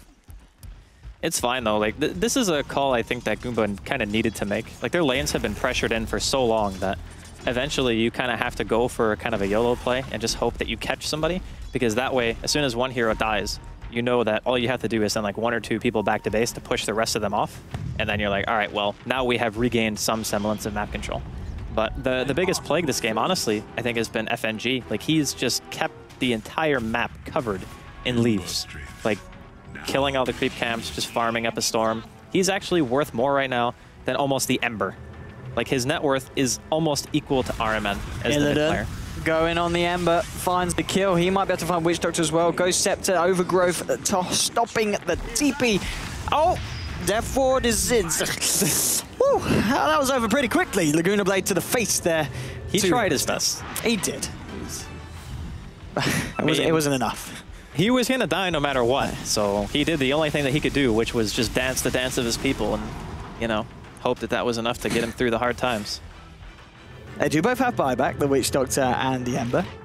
See the rest of Goomba TP back for this defense. And this is a really, really delicate position because they have got all the racks exposed at the side of Asus with this Clinks and the Earthshaker, of course, with the AC and the Daedalus. They can take these structures very quickly. Here we go on to the top set. There's your buyback from Witch Doctor. He's not going to be able to look at it go for a bit as the ult is still on cooldown. Hookshot onto Illidan. BKB popped by the Troll. First Overgrowth. Troll Manta's off the BKB. So Manta's off the Overgrowth, in fact. And Remnant through from the Ember Spirit, but Witch Doctor's already dead, and that is the dieback on the Witch Doctor. They're taking down Illidan. DK Phobos taking a fair bit of damage as well. G trying to zone them out with the Light Strike Array. There's just Sleight of Fist, which is starting to hurt quite a bit now. Refresher from G, he's ready to go for round 2. Laguna Blade onto Troll. It's not going to be enough to bring him down. Clockwork trying to fight up against Earthshaker will bring Earthshaker down. G finds the kill on to the Chen. It's a 2 for 2. Make that a 3 for 2 as Zeus with the dominating streak blows up the Clockwork. 3 heroes down on Goomba, 2 on Asus, and the golden XP swing, it's not too big for the fact that we're 76 minutes in compared to some of the other fights. But they did see 2 buybacks, of course, come out from Goomba as well. So that's probably one of the better fights we've seen from Asus in the last kind of 20 minutes. Look at this. Look at this strat. The bot into the creep inside the Roche pit. Lil is a goner. What was the idea behind that? Well, the idea was he didn't know there was a creep in there, and he certainly wasn't expecting 2 heroes to bot in, that's for sure. Because he died, like, real quick. A G? He has Laguna. Ember Spirit? He has Hex too. I think this is a dead Ember Spirit. Overgrowth?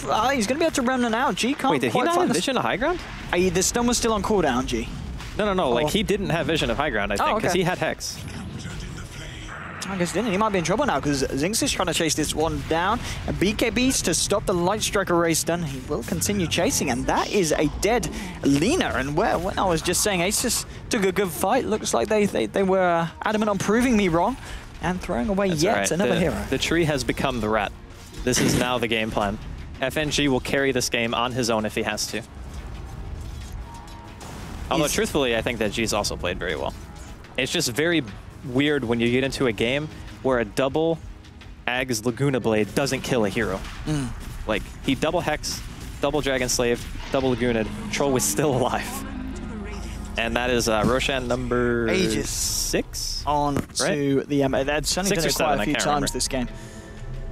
Somebody said 15, I think that sounds right. It's probably Shane. Oh, he can't count, bless him. Well, he just has to take his socks off if he wants to go past 10, that's all. Why has he got 11 toes? Yeah, we'll go with that. sorry, Shane. We'll leave you alone because there's more action going on over here. Zillidan tried to go in on the troll, but at this point, well, you're going to need to do a bit more than just a few right clicks from the Clinks. Ethereal Blade now on Mr. Treeman. Yeah, I think it's going to be like E-Blade spam now because the Zeus has one as well. So if Troll BKBs, then you just E-Blade the target he's going on. Yep. Because most of the time, he's going to like BKB one route, and he's going to have to Manta the other, and then he'll refresh if he's microing the courier, and then he'll pretty much be able to do them both again, which is pretty terrifying, actually, because it essentially means that if he's playing well, you can't really hold him down for more than like a second or two. No. The only thing that's going to be useful is a Hex, and a Moment has been really nice about sending him home when he's been in trouble. So he's actually only died 4 times in an 80-minute game. That isn't bad for Mr. Troll. And he's been involved in a lot of the kills as well. 26 of the 31 kills. That's a lot of involvement from this Troll, and it certainly reflects in the amount of net worth that he has got at this point. Zinx, look at that money. 11.7k in his bank. Illidan, he wants to go sneaky. He's probably got the damage to fight up against the... Oh, well, there isn't any regen. They must have just had creeps in the base, I assume. Well, that's half a Rax down. Yep. 1 down, 5 more to go. Well, that's what happens when the lanes are under such consistent pressure. It's like eventually creeps just go into your base, you know, a couple at a time, and they just whittle down like the range racks. Like bottom range racks is in the same position. It's more than half dead. And of course they don't regenerate. And Illidan is just like chilling here, like, yo, I know these creeps are coming in here soon. Waits for the if there were sentries there, he would have known because he would have gotten hit. So he realizes that all he has to do is backdoor, which is exactly what he's doing. Very nice play from Illidan. Zinxis says, come on, get out of it. That's 2 racks down in the mid lane. Now Asus, maybe that's what they needed. Just that little bit more of a chill. Scythed up, Illidan Storm ready to go for kill. Too. Oh, he's not going to pop him. Hand of God did come out and return, and Illidan now needs to be on the run. They find the Searing Chains, they find the Paralyzing Cast, Death Ward coming down as well. Illidan taking a lot of damage, and that is your Clinks dead again. Over 90 seconds, does have the buyback, but that's going to be 90 seconds that they're essentially not going to be able to rat unless FNG does something. Sticking around the trees here with the old Nature's guys. G starting to push this lane in as well on the bottom. 80 minutes in. It's... I kind of feel it's getting to the point with the Troll and with the Ember, Goomba can take this a lot later than the side of Asus. All right, well, can they actually kill the Troll here? Well, they're going to give it a shot. Yep. There you go. The Laguna Blade will seal that deal. And Chill, he gets Laguna Blade as well. The Refresher Laguna Blade coming into action yet again. Ember Spirit trying to chase down the Zeus. He's able to force stuff himself to the high ground. G with the Scythe onto RMN. This could be the Ember Spirit going down the slap from DK Phobos. They do have the Aegis. Hookshot somehow threads the needle, misses them all. Zinx is chasing this down with the BKB. Refresher BKB. It's not doing a huge amount because no one's really trying to stun him up, but maybe Phobos would. If the magic immunity wasn't there, but he doesn't find a kill anyway with it. FNG looks like he'll take one for the team and tries to TP outside of the cogs. and he does die. If only it worked that way. Well, 2 heroes down on Asus again. Yeah, 1 hero down on Goomba. Home in trouble. That's the moral. I mean, once you have 1 Rax down, and these team fights take so long, right? So maybe like 1 or 2 creep waves mid, just push in, and your creep wave dies because you don't have Rax. it's like you're going to start taking more base damage. The tier 4s eventually die, and it's just kind of that war of attrition that you never really want to get into, because you know that even if you're winning fights, your base is always taking damage. And it's just kind of like we have a limited number of engagements that we can take before our base is just sustained too much damage, and then we can't like get out of the base anymore. So it's kind of troubling for Goomba. I mean, they've held on pretty darn well, given the circumstance. I mean, let's be honest here. That's a almost 600 CS treant. You know? It's certainly a very impressive game for Goomba to hold on as well as they have done.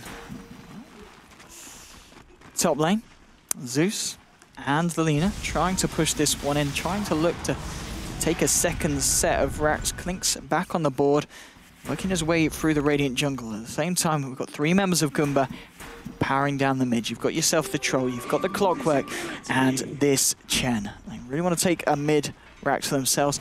Ember Spirit with a Basher on top of the Desolator and Daedalus at this point. This is the prey to RNGs this build. Okay. You know, you just Sleight of Fist, you hope that you like bash every single hero in a Sleight of Fist and crit them. Sounds pretty legit. Oh, they're going to catch out Lil. Oh yeah, Searing Change is going to be able to stop the TP, and there's your Bashes coming through as well. That is a dead Zeus, and yet another pick off for Goomba, and they get everybody out of there. 90 seconds out on Zeus. In defensive mode, Goomba. Waiting to see if Asus throw Clinks to their way. You know, they don't want Clinks to be able to backdoor them like he did with the middle racks. Yeah, I mean, the really tense situation for Goomba right now is that this Troll doesn't have buyback for another 4.5 minutes. Yeah. So if for any reason he dies, it's immediately game over. Okay. With the lanes pushed out the way that they are, like almost every lane is past the river except for top, which will probably be that way soon, as FNG is probably just waiting for the next creep wave to walk by so he can use Overgrowth. But yeah, I mean, this is the situation where if Xinxus dies, that's it. There's no coming back from that. Bissell Blade now picked up on this Ember Spirit. I really feel it's getting to a very, very scary point for Asus. I mean, Illidan, as we see, slowly doing more and more damage to the structures. And in fact, he's thinking about going in again. There's 5 members of Goomba out at the base at this point. Illidan doesn't quite have vision of them. I think they might have just walked underneath the tree in the mid lane. So he knew that there was a fair few of them going out that way. But Ace-Rune now on the Troll. It really feels like that. I don't know, Asus' lineup falling off so much. And then Clinks, he can be sneaky, he can be a rat, and he can find the kills, but he just can't fight face to face with this Troll and Ember at this stage, surely. I mean, Troll and Ember are ridiculously farmed at this point. I mean, it's 85 minutes in. If you don't have 6 items as a core, you're probably doing it wrong. But I think the bigger problem is that while those 2 cores are very farmed and they're dangerous, again, the Chen and even the Witch Doctor aren't super scary unless the Witch Doctor gets a crazy ult. RMN though. ZK Phobos with the Fissure into the Echo Slam. Yules is going to buy the Ember Spirit some time, and Ember Spirit wants to turn it around. Phobos popping the BKB and will continue to walk this one off. G joins him, holds him by the hand and says, let's get the hell out of here. Top lane. Treant continue to try and push it in. Ace is trying to keep all of the lanes pressured as much as they can, just to give that potential for Illidan to get in there with the cheeky little racks. But at the same time, 85 minutes in, I feel the lineup of Goomba with the Ember Spirit, they can deal against Megas. Yeah, probably, but they're going to need a Battle Fury or 2. Yeah. I think you sell the Yules and you buy a Battle Fury, because honestly, there's no silence on the side of Asus. So, RMN getting hexed. Getting E-bladed, getting overgrowth as well. Buy himself a little bit of time, Yulesy. And walks himself out of there as well. We see a few members of the Dire potentially being wrapped around here by Eid and Ammerman. Uh-oh. They found Illidan. They know Illidan's about.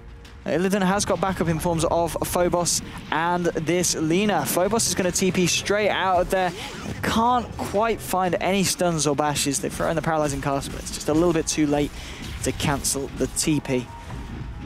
And now top lane's exposed. And now G and FNG heading down, TP back from the Troll Waller, but the Refresher Overgrowth stopping him from being able to TP back to the base. So Troll, he's got to walk back here. That is going to mean that half the racks go down. Chill looks to hook shot in, actually just catches the creep wave. That's another little bit of damage done to the base of Goomba now at this point.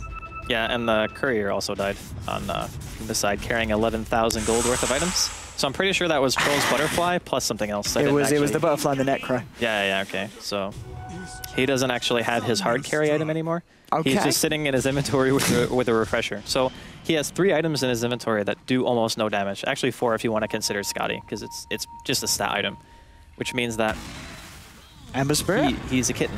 Ember Spirit's going to get caught out pretty badly. Yeah. And that's your Ember Spirit down. Does that buyback? Therefore gets popped down by E. There is the help of the troll as well. They'll find FNG. And FNG buys back straight away. Illidan Stormrage going for the objectives. Clears out the top lane of Raxa. So he's already found the bottom as well. That's Mega Creeps. Okay, Dire now with Mega Creeps. Yep. They need to get a Battle Fury out for this Ember. I mean, does he even have enough money to buy one if he has to buy out? If he sells the... Oh, if he has to buy out, no, I'm pretty sure not. G coming in onto the troll, catches him with the Light Strike Array. There's DK Phobos joining the fight as well with the blink and the stun. They want to blow him up. There's Laguna Blade. Voodoo Restoration going to do the best it can to keep him alive. Refresher, BKB keeps the magic immunity up. Overgrowth's going to hold him still, and Phobos doesn't even need to hit him with the Fissure, just punches him with the Enchant Totem. And, well, buyback from the Lina. The troll is down, and make that the clock down as well on the side of Goomba. Troll buys back straight away as G starting to hit away onto the racks. Pops the BKB this Lina. RMN and E, do they want to try and chase down the Fiery Maiden? They do indeed. Blinking from E, he gets Yulesed up. The Lina, Somersault going straight in onto RMN. Can they bring him down? They can for a second time. He does not have buyback. Lil, he's trying to get the burst damage down onto this Troll, but Troll mances it off, gets psyched up again. Fissure to hold him still in place. Mech keeps him alive for a bit. Now he goes down. That is 2 diebacks on the side of Goomba. Here, there's the Clockwork trying to do what he can, but can they really fight up with just 3 on the Radiant? They might be able to bring down this Zeus, but that'll be it. Oh, there's Phobos picking off the Witch Doctor. Witch Doctor buys back. Ember Spirit also down with the clock and the Troll. They don't have buyback. Asus goes straight for the base. 88 minutes in, after what seemed like a game that Asus could have well won 30 minutes ago. They finally finish it off, and that's Asus.Polar all over that game. I honestly think that at some point in that game, they just decided to be like, let's have some fun. Yeah. You know, let's just do some really weird stuff. Let's fight in 3 lanes at the same time in the enemy's base. Let's kill 3 heroes without buyback. Then let's do Roshan, just to mess with him a little bit, you know? A little bit of mind games. Because honestly, how exhausting is it to lose like a 90-minute game? Very. It's got to suck, poor right? Old Goomba. Like, I'm just saying, like, Goomba did the best they possibly could to hold on in that situation. I still say that if RMN went like normal Battle Fury, you know, they would have had a better shot, especially when the side of Asus were pushing as hard as they were, because the cleave damage would have been real. He would have been able to go like, I think either Battle Fury or 2 Battle Furies, like Lincolns or something, and then you just clear waves, and then you just, you know, you team fight, you go for a couple of Sleight of Fists, your damage is great. The thing about Ember is, if you don't want to get stun locked, you just stay on the outside of the fight. Like your Troll at the end of the game had 3,500 health and a Satanic and a Butterfly until it died in the Courier. But the point is, he couldn't die even if he got Laguna Bladed twice and Hexed twice. So he's your tank, right? And then you sit in the back and you just go Glass Cannon and just chop everybody. But unfortunately, that's not what happened. And RMN, I think his impact in the first game was much better than in the second, even though I think his play was good. Just items I did not agree with. Fair enough, indeed. But Asus.Polar, they take the series 2-0. It's what people expected, but I've got to say Goomba certainly did put up a very, very convincing fight, at least in that second game, managing to draw it out to 1 hour, 28 minutes. And as you said, there was the potential for some turnarounds. But at the end of the day, Asus, we don't know if they were just playing around and they always felt confident. But at the end, they find the kills that they need. A couple of heroes down without buyback at 85 minutes or 88 minutes into the game. That's all you need, really, to have the opening to power down, especially when you've already got Mega Creeps. There's not a lot that the opponents can do. And, well, that is it, Driscoll, for games on day 1 here at DreamLeague. So